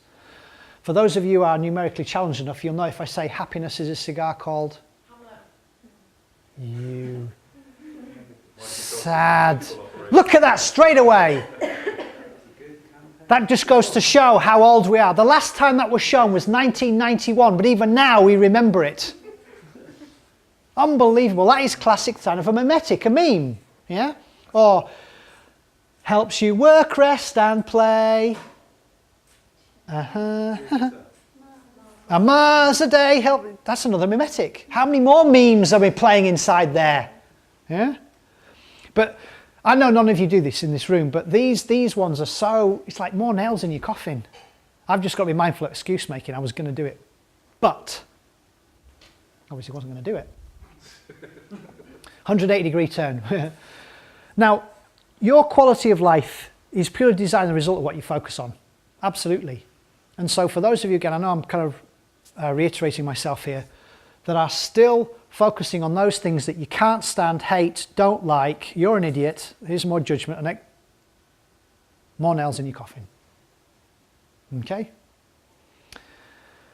I've labelled it stinking thinking, so it's what and how. So what you picture in your mind, what you tell yourself, how could be the dimensions of the picture, the volumes of the sound, the brightness of the colours, you know, because this is very much like a camera, you know, I'm still with you, we're going out on a date, and if we did go to a nightclub or something and we're having, you know, we're focusing on, you know, the great times we're having, and I leave and you say, well, no, there was a couple there fighting and there was another bunch of guys, they were scrapped. Well, come on, we were there for 3 hours. If you focused on that, it's not wrong. There's nothing about right or wrong, but that's what you focused on. So that's how the end of your night was. Well, for me, you know, I was dancing with a blonde and I was chatting up this and I was sharing my passion with that and I was drinking Guinness because it was on a Sunday before church. It was good, yeah? Now, my point is that if it's like a camera, it just zooms in and focuses on things. But if you're zooming in on something that you don't like, well, you're the one doing it. Change the lens, change the focus, find something else to look at. Only you can do that if you want to. So in any one moment, we're either empowering ourselves or disempowering ourselves through our thoughts, words, behaviours, deeds, and actions. Yeah, well, that's kind of saying the same thing, but slightly different. Now, here's some homework for you. I don't know if I've given you any homework yet, so you're going to have some now. What I want you to do is to design or to create 10 empowering questions that you can ask yourself in the morning when you climb out your pit, you know, when you get out of your bed, yeah? So when you first turn on, you know, like a laptop, you turn on your computer and it goes through the motions. So it's like your brain. You wake up and your eyes open and you start playing a recording.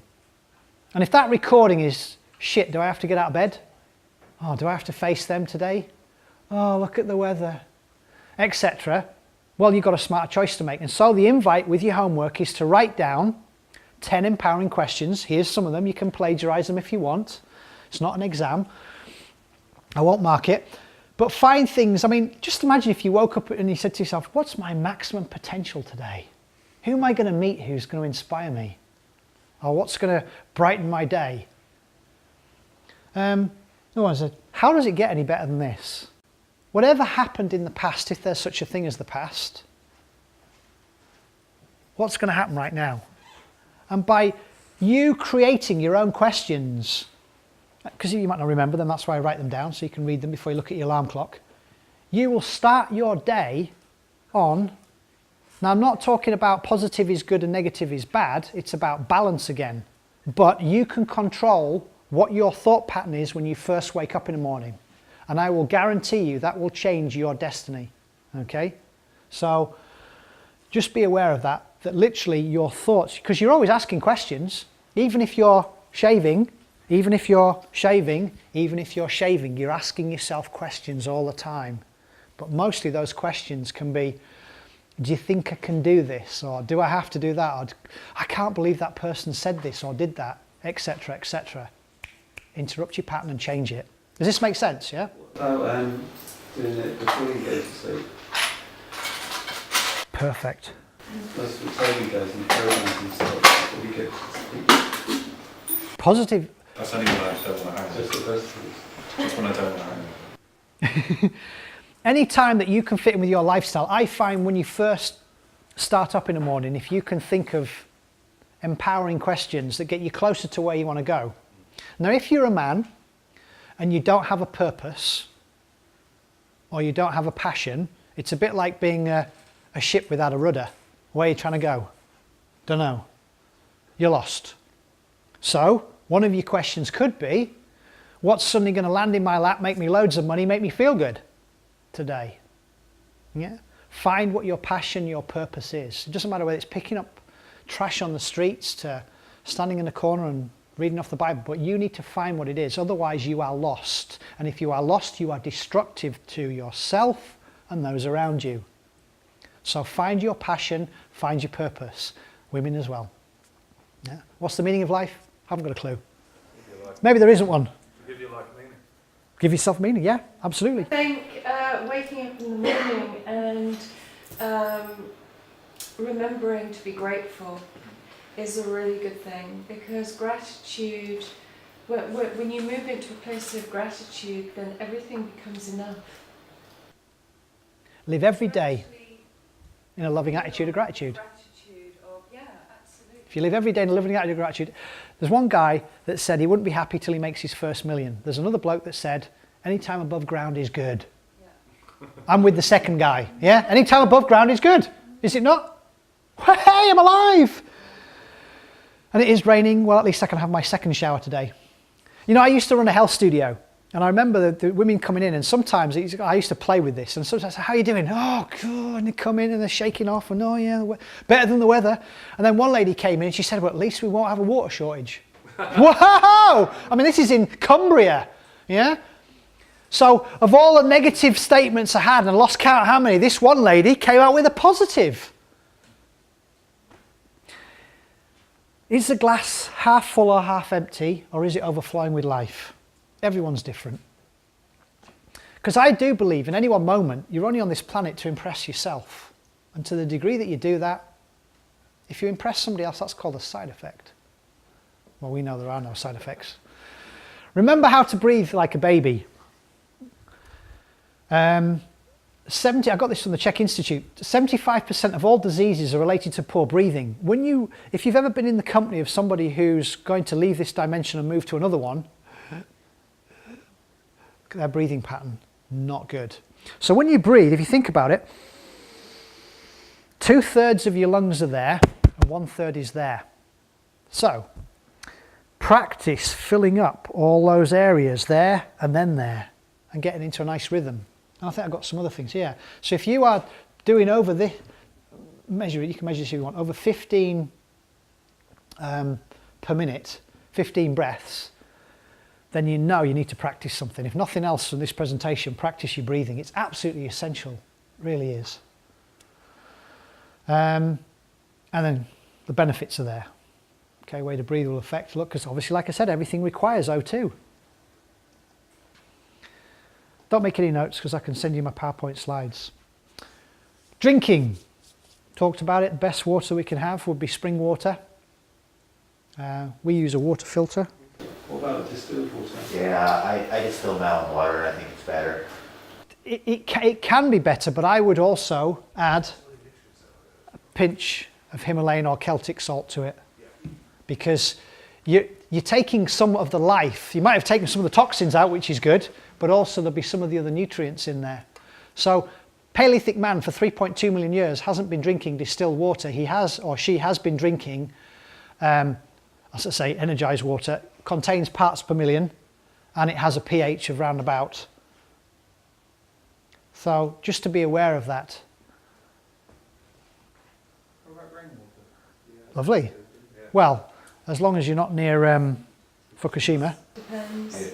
Well, the cat's got to Well, the chemtrails. Do you know Yeah. about microcluster water?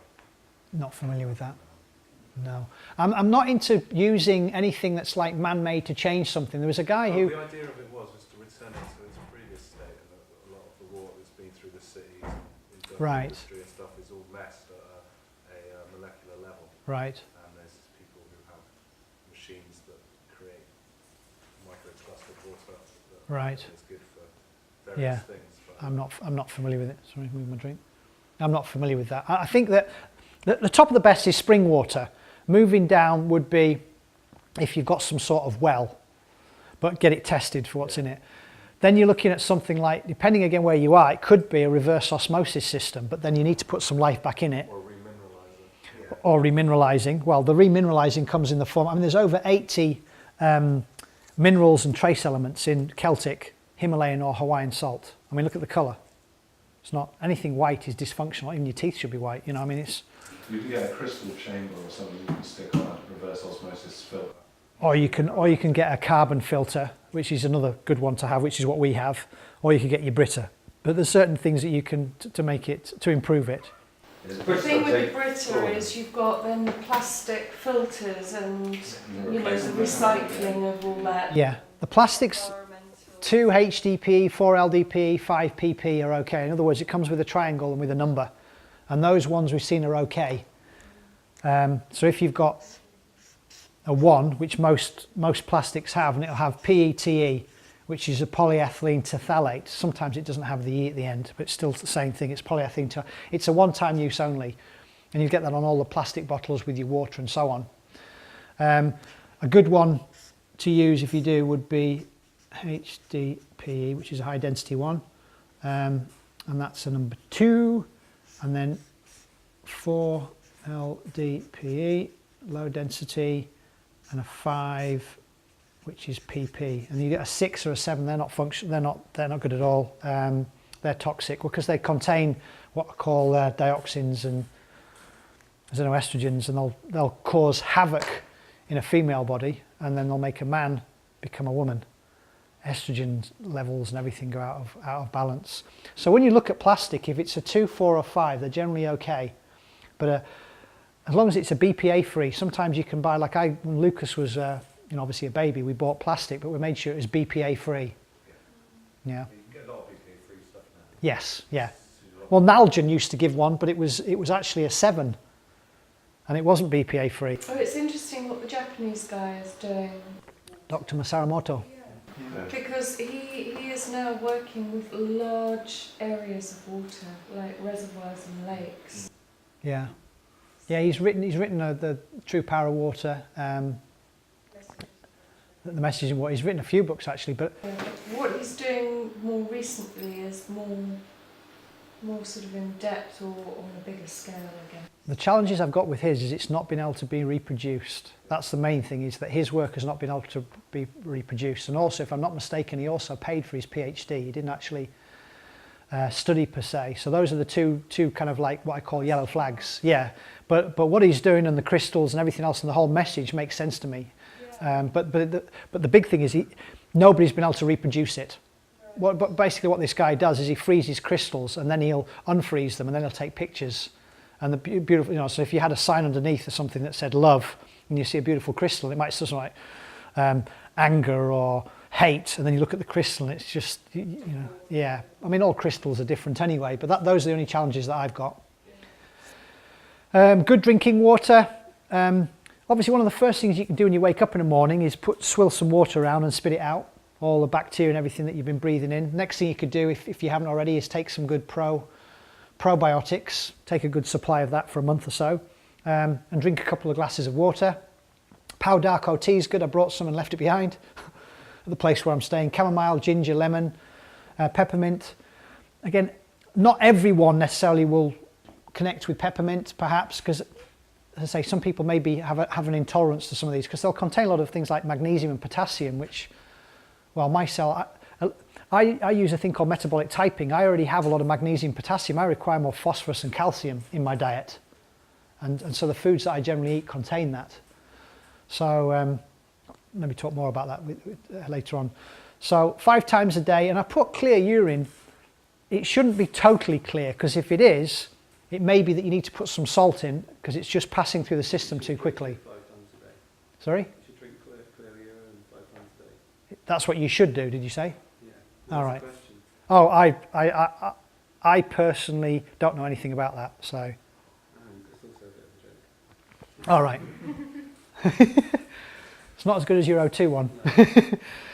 Oh yeah, I clicked on that. I haven't thought of that one. Yeah, thank you. Carry a glass or a good stainless steel container with your water. Be mindful what it's contained in. Eating. Yes. Over 80% of our body's energy is used daily to break down foods and the processed liquids. So whatever you consume, like today, I'll give you an example of what I've had today. I had nothing until about 9:30. I just didn't feel hungry. Yes, I had the water and all the rest of it. I had Pau D'Arco tea. And then I had some grapefruit and I felt fine. And then while I'm driving here, because I must have set off, must have been about 11, 12, I had a pear, local pear, and a peach from foreign parts, okay? And that's all I had, and I still didn't feel hungry until about 3:34. And then I tucked into some steamed local long beans. I got some broad beans, just ate raw. I'd steamed some onions. And my son that I fed this morning, he had some local lamb's liver with butter, so I had some of that in the bottom as well. And that's what I've chomped on today, pretty much, and I've still got left for more tomorrow. Now that is not typical, because I never eat the same foods. I'm always rotating things. I rotate my fats, I rotate my carbohydrates, and I rotate my proteins all the time. So I'm not going to build up an intolerance to anything. So the invite for yourselves is to ensure that whatever you're eating, don't have it every day. Don't have porridge every day. Rotate your foods. And the reason I say 3 or 4 days is it takes up to 72 hours for whatever you consume to touch every single cell in your body, assuming that you're not constipated, which, believe it or not, 50% of the population plus is. And one of the reasons for that is because they sit on a typical English toilet. Get a squatty potty. Or in the morning when you wake up, do some deep breathing and get into that position. Or what we've got like a little shelf thing that eventually Lucas will use to use the toilet properly. And so my knees are raised like that. Because what happens when you see the structure of the pelvis and the channel of where the anus goes, is you're actually, I mean, standing up it cuts it off anyway. But when you are seated, it opens it up. And the other thing is you'll save on toilet paper as well. How about that? When you actually put your body, I mean, most of us for 3.2 million years have been squatting to go and do a number 2. And now we've got, and it's even worse when you go onto a disabled toilet because it's even higher. Even I'm 6 foot, just over 6 foot, and I sometimes need a Zimmer frame just to climb on the damn thing. So just be aware that simply in itself, getting in that position and following some deep breathing rhythmic exercises will help move the waist along the colon. And then if you can, get yourself a squatty potty or something that's raised like that height, so that when you're on the toilet, your knees are raised properly, and then you'll be able to do a number 2 correctly. Is that all right? Right. Raw versus cooked. If I'm working with a client that's been labelled with cancer, that I don't give them as much raw, but they certainly take a lot of enzymes and chymoplex, other propolitic enzymes, and once I know that they haven't got H. pylori, I'll give them hydrochloric acid to take as well, or HCl betaine. Drink your solids and chew your liquids. It's not chew so many times. If it's solid, just keep chewing it. If it doesn't, take it out your mouth. But chew it until it's liquid and then swallow. And if it's liquid, swish it around in your mouth. Yeah, I think we've forgotten how to do that. Intermittent fasting. Really cool. Now, it's not works for everyone.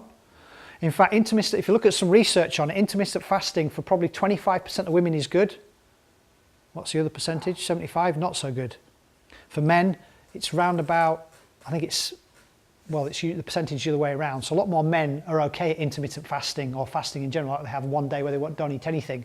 Usually for me, I might do fasting on 1 day a week, where I won't have breakfast, won't have lunch, and I'll maybe have a small evening meal. Yeah, my energy levels are still good. Now, for those of you that can't do without skipping breakfast, lunch, dinner, or whatever, then my invite for you is to have a look at what you're eating, because obviously you're eating stuff which doesn't have the right micronutrients for you. So you need to up the bioavailability of what you're eating. Maybe a bit more variety. Go seasonal. Get to know your local farmers. So fasting is a good thing, and if you think about it, probably for generations there were periods of time when we didn't have any food. Okay, so I think the other thing I'll share with this and is that a lot of people I find are not eating enough fat in their diet. I'll just repeat myself just in case that didn't land. What I've found through the work that I do with clients and the research that I've read is that people are not eating enough fat in their diet. Enough saturated fat, enough monosaturated, and certainly omega-3, which is a PUFA, a polyunsaturated fatty acid. Now, PUFAs are not very stable in light or heat or pressure. So be mindful if you do buy a glass bottle, if it says organic, make sure it's a dark glass, because a good oil is olive oil, extra virgin olive oil. But usually once I get my clients, even if they're weight challenged, to up their fat and maybe look at the proteins, it suddenly starts to drop off them eventually. But the bottom line is they feel good. It's only a side effect to lose weight. That's not what my aim is, and it's not their aim either, for anyone that needs to do that, even though 2/3 of the population are weight challenged. I could talk for until tomorrow on metabolic typing, what it is. There's different types, but not the one that's trademarked. The metabolic typing that I deal with finds out it's not just about the foods right for you, it's about your whole lifestyle. It looks at right through from your thought process to electromagnetic frequencies to the clothes that you wear to when you get up, when you go to bed. It really is very detailed, but it is customized nutrition. It also looks at your blood group, because we look at a lady called Dr. Laura Power's work, not Dr. Peter D'Adamo's work. Anyone heard of the Eat for Your Blood Group type? It's not, a small amount in metabolic typing. We use Dr. Laura Powers. It's looking at things called lectins and how they affect the body, and the types of foods with certain blood groups and how it affects them. Like for me, I'm blood group O. So things like cacao, chocolate, and blackberries are not very good for me. Tomatoes are not good for me as well. So there's certain types of foods which I know from the research done by Dr. Laura Power is not cool. Again, if you send me an email, I'll send you the research. So I will, if I do consume them, sparingly will I have them. Okay. So it is a small factor of metabolic typing, and also which metal fillings you have in your mouth can determine which organs, glands, and all the rest of it are being affected. I think the other thing to be mindful of is that only you know what kind of foods are right for you, in the way that if you imagine you had a plate of food, and let's say, excuse me, that you looked at, I said, what percentage of that is fat and protein? I'm just guessing 70% fat and protein, 30% carbs, carbon, hydrogen, oxygen. There's nitrogen in there, which is your protein. Here's your fat. Now for me, when I consume some food, I used to be labelled as a fast oxidizer, and I preferred that to be 90. So I couldn't miss breakfast. I was eating 90% fat and protein, 10% carbs, and that was right for then. But now, for me, it's about 50-50. I listen to my body. How do I know this? Because after I've had a meal, within 2 hours, if I've got cravings, or if I feel, oh, yeah, I'm not quite, I need some more, I eat food, and I'm satiated for 5, 6, 7 hours now. It's taken me quite a few months to get to that level, and I've been doing it with metabolic typing now since 2004. But you yourself need to find out what is the right macronutrient ratio. Macro are big, they're your fats, proteins and carbs. So when you have a plate of food, you're not measuring anything, you're not gauging anything, you're finding out what, after you've had some food, within 2 hours, how do you feel? And I have a simple form, which again I can send you, and you just tick boxes. However, if you're eating too many carbohydrates, the chances are you will crave something. If you eat too much fat and protein, the chances are you will then crave some more sugars. But listen to your body. Does this make sense?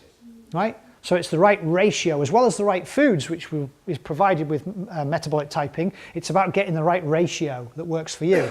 Now, if assuming that you do eat 3 meals a day, you may find that for breakfast 70-30 is right, for lunch it's actually 50-50, and for dinner it's 70-30. I don't know, you need to find out. It's a journey.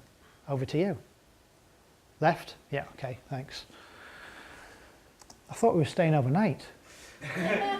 I've got a way to go to. When I got here, we could clearly not get out.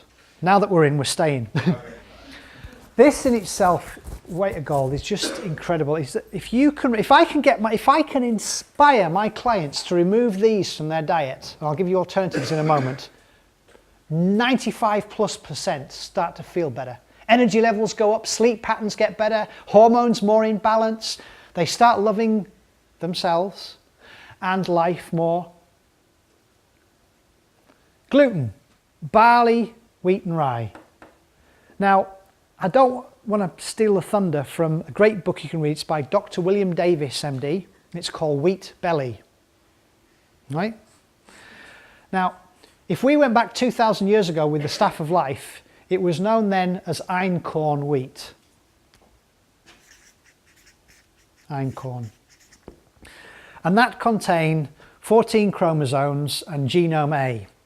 And then it went, within the last couple of 100 years, and maybe slightly before that, emmer wheat, which has 28 chromosomes, genome A and B. And today, folks, we now have, it's called Triticum estivum, and it has 42 chromosomes, genome A, B and D. Guess what? Not once has it been tested safe for human consumption. It's called dwarf wheat. It's in all your bread, your cereals, your pasta and all the rest of it, although pasta can be slightly different. It is toxic. Why? Because it damages the microvilli in the stomach.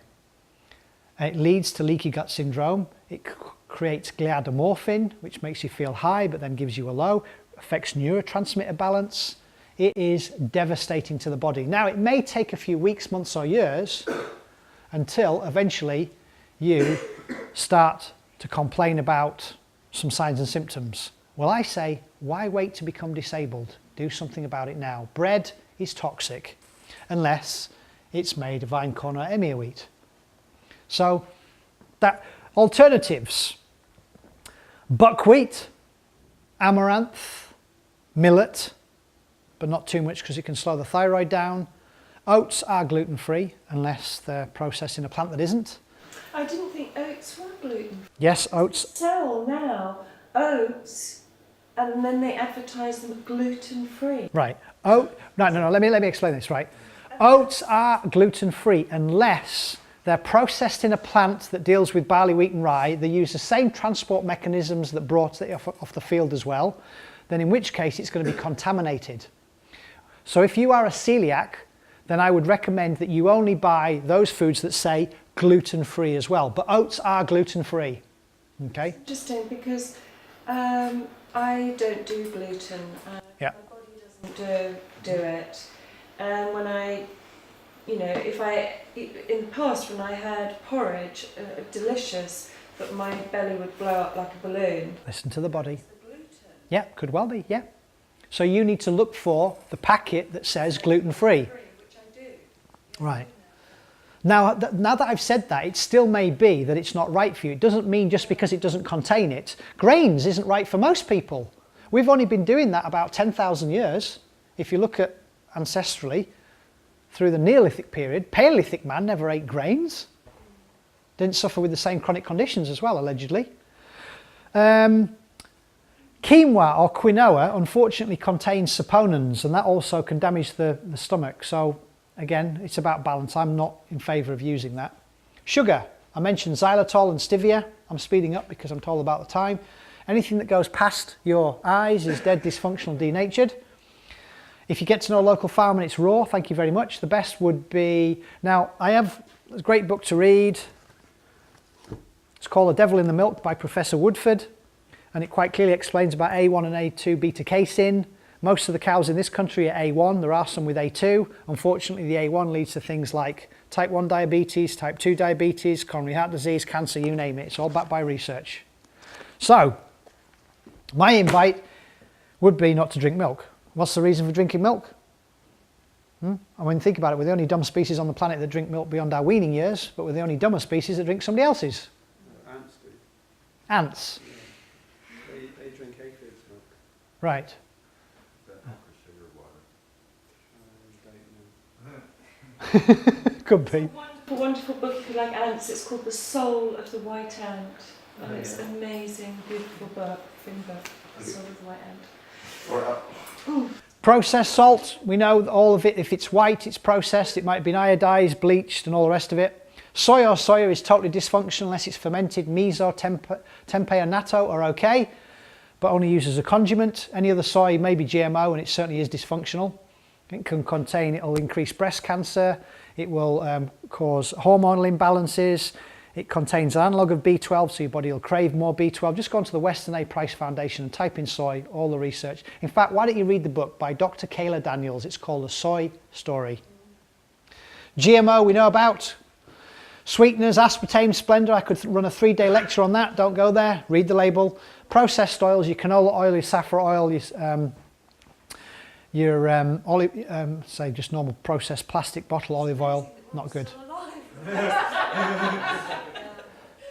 Bloody hell, yeah, let me sit down for a minute. Well, it's funny because it's actually a challenge for me to eat that stuff because I've gone the other way. It really is. And most people go, oh, I can't imagine life without my porridge or whatever. And it's like, well, okay. But remember this, it takes no more energy or effort to create what you want in your life than it does to create what you don't want. You just got to want it, yeah? And the simple saying, anything with a shelf life doesn't have a shelf life. What actions will you take to remove the products from home life today? Concern the time. This is key, folks. If nothing else this evening, apart from tonight, and thank you for your time, right? Had to put that addendum in.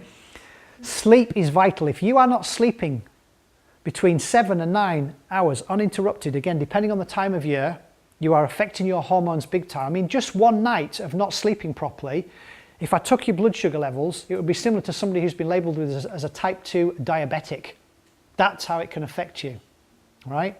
Sleep is vital for hormones, weight loss, mindset, everything. And yet we've lost it because, you know, we live in a 24/7 economy, and 100 years ago in Paris, they started introducing lights, and any lights, photosynthesis, skin, signal to the adrenals, releases cortisol. If cortisol's up, melatonin's low from the pineal gland. Well, if one's high, the other one's low, you've got to have a switch. So you've got to turn down your lights, light some candles, meditation, calm, relaxation music if you want before you go to bed. There's other things that I put down here, but it is essential. Now, there are a certain population outside the 7 and the 9, but generally speaking, and one of my professors when I did my first postgrad at Loughborough is called Professor Jim Horn, and he works in the sleep laboratory, and he has done years and years and years of research on this. 7 and 9. 9 would be closer to the winter period, 7 during the summer. But there are some people who can sleep less than that and they're okay, and there are some that can sleep more than that and they're okay. You need to find yourself. That's just a guide. I don't think I've slept 7 hours in my entire life. Seriously, I don't. Well, I know, but... You don't sleep? I do 5 hours, maybe 6. But you'd like to sleep more, wouldn't you? And his face tells you he wants to sleep more. Yeah. Yeah. So, and yet the body can take a lot of knocks, but eventually, whammo, you get hit with something and you won't realise for the last 20, 30 years, it wasn't because you slept well. It wasn't just about the sleep. Many factors. But ultimately, it's all about hormones. Creative movement. Movement is life. Now, I talked about working in, Tai Chi, Qigong, some Pilates. It's where energy is put into the body as opposed to out. Most people who are ill, labelled with a chronic disease or even cancer, they need to do working in, not working out. Talked about the toxins, over 80,000 chemicals. Around 10% have been tested to cause cancer. Lovely. And then I've given some other things it can do to detoxify the body: calcium, bentonite, clay, chlorella, spirulina.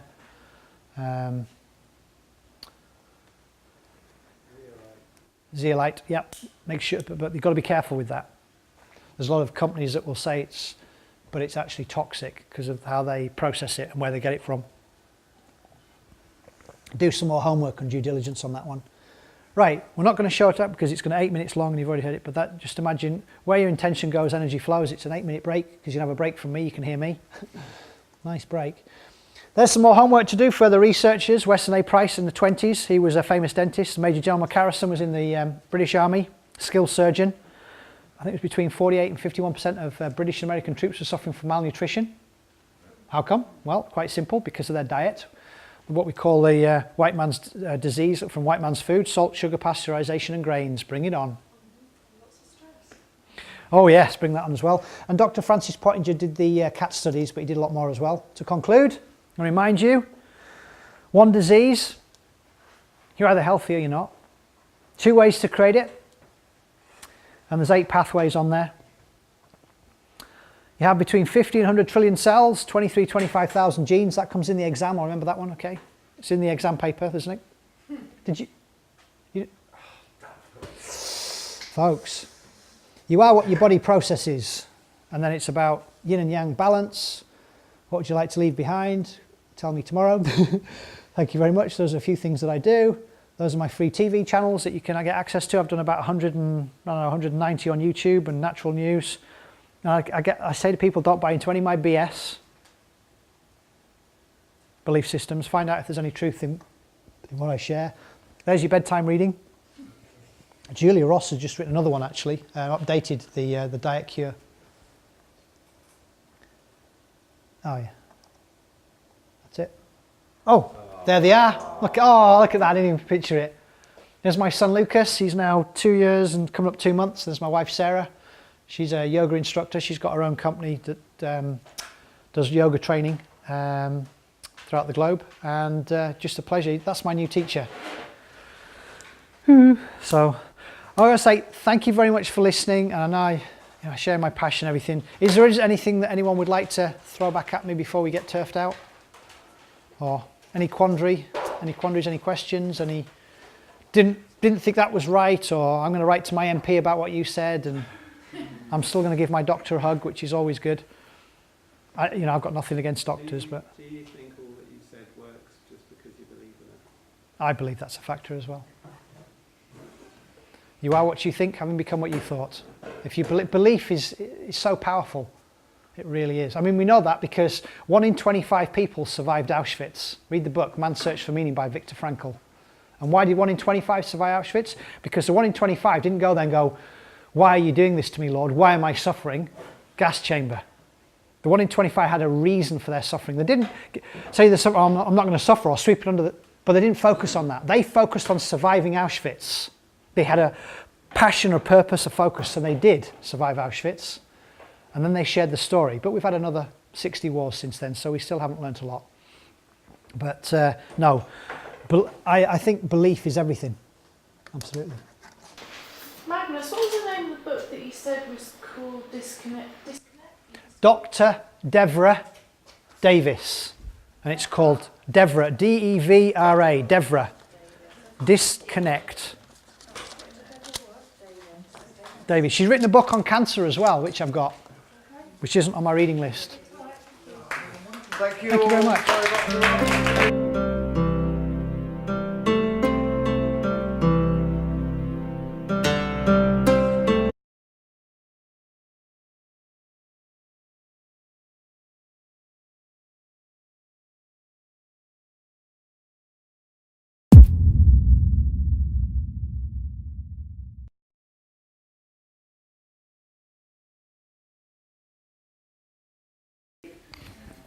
Okay, can everyone still see me and hear me?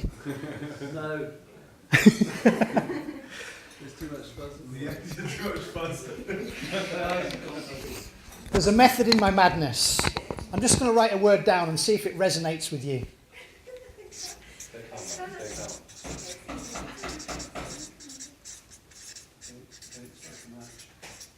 Can anyone read that word at the back?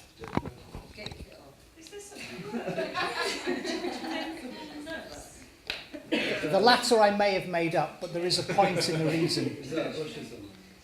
One of the things that you will find within yourself, and I do believe that one of the biggest challenges that we have, which creates this, in fact, it fast tracks people to creating this in their body, is judging. Wherever you walk, wherever you go, you will see things, hear things, smell things, and all the other factors that we have, maybe even just sense, and you will form a judgment. Now, this is only my opinion, but there's only one thing worse than smoking branded cigarettes and drinking excessively, in my opinion, and that's forming a judgment. And every time you form a judgment, you put another nail in your coffin, not somebody else's, yours. So, once you are mindful and you wake up in that moment and realise that you're judging another, because I have had people walk out when I've done this, and that's okay because that was the gift they got. I had people laughing at me. I was just thinking, are we going to have to take off our clothes as well?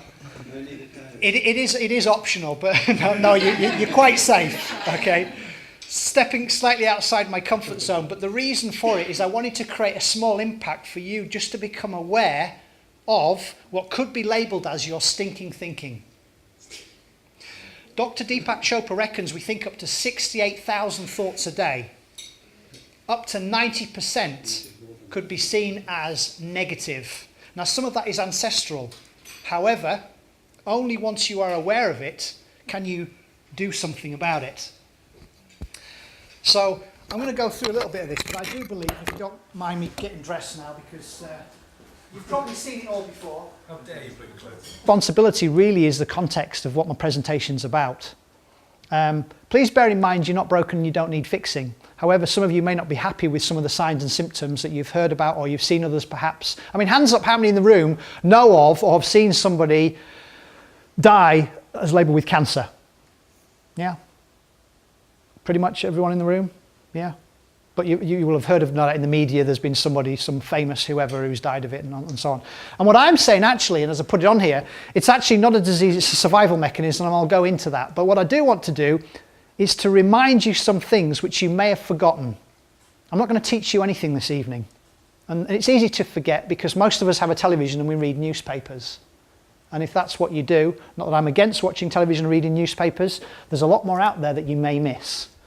As a former academic, because I used to teach at a university, I've obviously got to have learning outcomes. And I'm not going to insult your intelligence and read all of these, except for you, sir. Oh, there's maybe neither. Gain further knowledge about cancer and its causes. Increase your awareness about simple strategies to prevent and reverse all chronic diseases, including cancer. And I will go along with the trend that it's a disease. Discover more empowering tools to stop your genes. How many genes do we have in the body? Up to?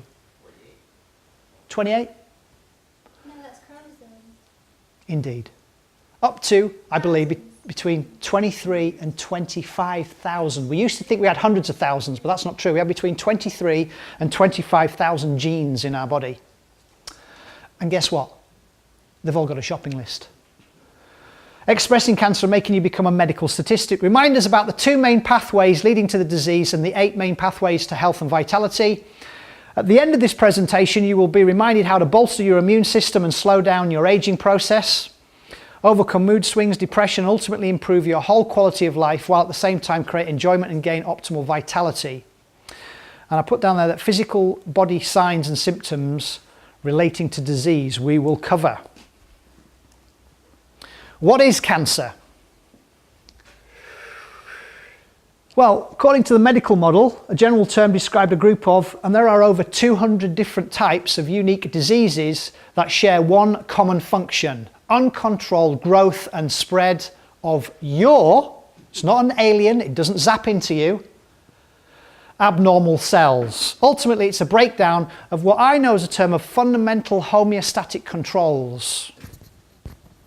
And then, of course, I've got my obligatory questions to ask on top of that.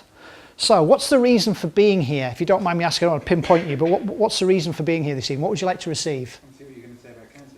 What, so you just want to hear about what I have to say about cancer, yeah? Not just that, anything. Anything specifically? No, that? I'm okay with the videos anyway, so Okay, anything you have to say really. okay, thanks. Watched your last one, 2011 one? The Truthjuice at Bristol? Yeah. Right, And that's what made us watch all your videos and it's kind of... thank you very much, thank you. I don't want to pinpoint, but what was the reason for being here? What would you like to receive this evening? I know you can talk with your mouth full, or I can say pass. Sort of information that sort of coincides with some of the research that I'm doing On cancer? on a lot of things. Okay. Cancer was one of them. Okay, right. So you're open to some of the things that I will share this evening. And by all means, I'm happy to. I know I've got a limited space of time here to throw out some questions, because Buckminster once said, one of the dumbest questions ever is one that's never asked. So if you do have a question and you feel it will benefit all as opposed to just self, then please do ask the question. Reason for being here? I'm really curious about health and well-being and the power that we all have as individuals that I think for most of us we're not tapping into fully. And a lot of what I've been reading and what interests me alongside of the chemicals that we produce, brain, and so much more. I could blah blah blah, but I won't. Yeah, curious, open, and yeah, I could say more, but I won't. Thank you. Anyone else chime in or on with the show? And the reason for being here, what you'd like to receive? Just general knowledge for health and well-being. Beautiful. Because I often say I only deal in health, I don't deal in disease. That's where you go and see a doctor. I only deal in health. Is it okay if I ask you people questions? Is that all right? Yeah. Are you open to that? Is it also okay if I challenge some of your beliefs and values? And when I say that, that doesn't mean that I'm right and you're wrong. But is that okay? Brilliant. Thank you for that. Sometimes I use the Calvinistic ethic and sometimes I don't. And I've put on here, that means it's far better to beg forgiveness than to ask permission. Taking Who's heard of Osho? Yeah. That's one of his quotes, which I believe probably is a truth for all of us. And then I've asked a question here, how often do we become a victim of our own thoughts? Well, only you know what the truth is. And remember, the truth can't be said. If it's said, it's not the truth. Lao Tzu once said. It could not be true then. Were you ever taught at school not to believe all your thoughts? I certainly wasn't. And so it's an ongoing journey, it's never a destination. To ultimately become aware when we are forming judgments of another. Because like I said, it's another nail in your coffin, not theirs. Mindset stress ultimately will lead to micronutrient deficient depletion. Now, I've got loads of books in here, ones that I've read. One of the recent ones is called Naked Calories by Maya and Jason Carlton, PhD. And literally it's pretty well documented and backed by research, and I like the way they write with the pictures and everything else about what causes malnutrition. And ultimately, it's down to a micronutrient deficiency. And the question is, what are micronutrients? I won't insult your intelligence and read, but can you see what I've written on there? Yeah? I do insult mine. Okay, sorry. It says vitamins, minerals, essential fatty acids, amino acids, enzymes, pre- and probiotics, fibre, and then also I'll throw into the mix other things like hormonal and neurotransmitter imbalances. Okay? So ultimately, really, what is health? And health is balance with all of these and more. So there's a lot of things we don't know, but I'll share what I do know. But I do want you to listen to that which I'm not going to tell you, because I like to think it resonates through me. In other words, it's the ancient form of communication. So most of you may be picking up on 7% of my words. There's far more I don't know, which I'd like you to listen to and to pick up on, if that's okay. I want to know, if it's all right with you folks, why you're here. What would you like to receive this evening from this presentation? And if necessary, what would you like to leave behind? What are they? Things like your autonomic nervous system, you've got your pH, your body's pH, neurotransmitters, hormones, glands. They're all, and there's probably about 13 of them that are out, that we are aware of, that are out of balance. Yeah? So if your blood pressure's out of balance and the other things I mentioned, then Houston, we got a problem. And we obviously need to look at what I would say is the etiology or root cause, rather than just treating the symptoms, which is what mostly I believe a lot of medical doctors will do. You'll go to them, I'm broken, I need fixing. What do? They'll give you a drug that at best may treat the symptoms rather than finding the root cause. In other words, that allows you to continue living a dysfunctional lifestyle, but don't worry, take a pill. You may have a smarter decision to make. Now, mitosis is where two new cells produce from one parent cells. And when mitosis goes out of control and cells experience rapid abnormal growth, they can form parent tumours and you will have heard of this term, metastasize throughout the body. Now, the big thing is I find with our disease management system is they're really wanting to know where it is in the body, which can be important. Now, if I get a chain and I pull it, what's going to break? The weakest link. And in a way, the body's the same. Once that body has not enough micronutrients, in other words, I'll fast track all of this. What causes cancer is an absence of O2. In other words, the cell cannot function without it. Now the question is, why would your body cell not be able to get access to oxygen? And that's what I'm going to go into more detail. So that's ultimately what causes cancer, because the human cell can survive for a period of time without O2. What does it then run on? T-Mobile? Wrong answer. It's orange. I like that. Actually, I believe the correct answer is glucose. It can actually run on sugar. So in other words, sugars. I ought to give you a hug for that. That is beautiful. I don't want to be too serious all the time because it kills passion and it kills people. So we can't be serious. That's why we're in Afghanistan and other places. So let's not be too serious about it. Back onto the topic of cancer. For cancer to happen, there must be a breakdown in cellular communication. Are you...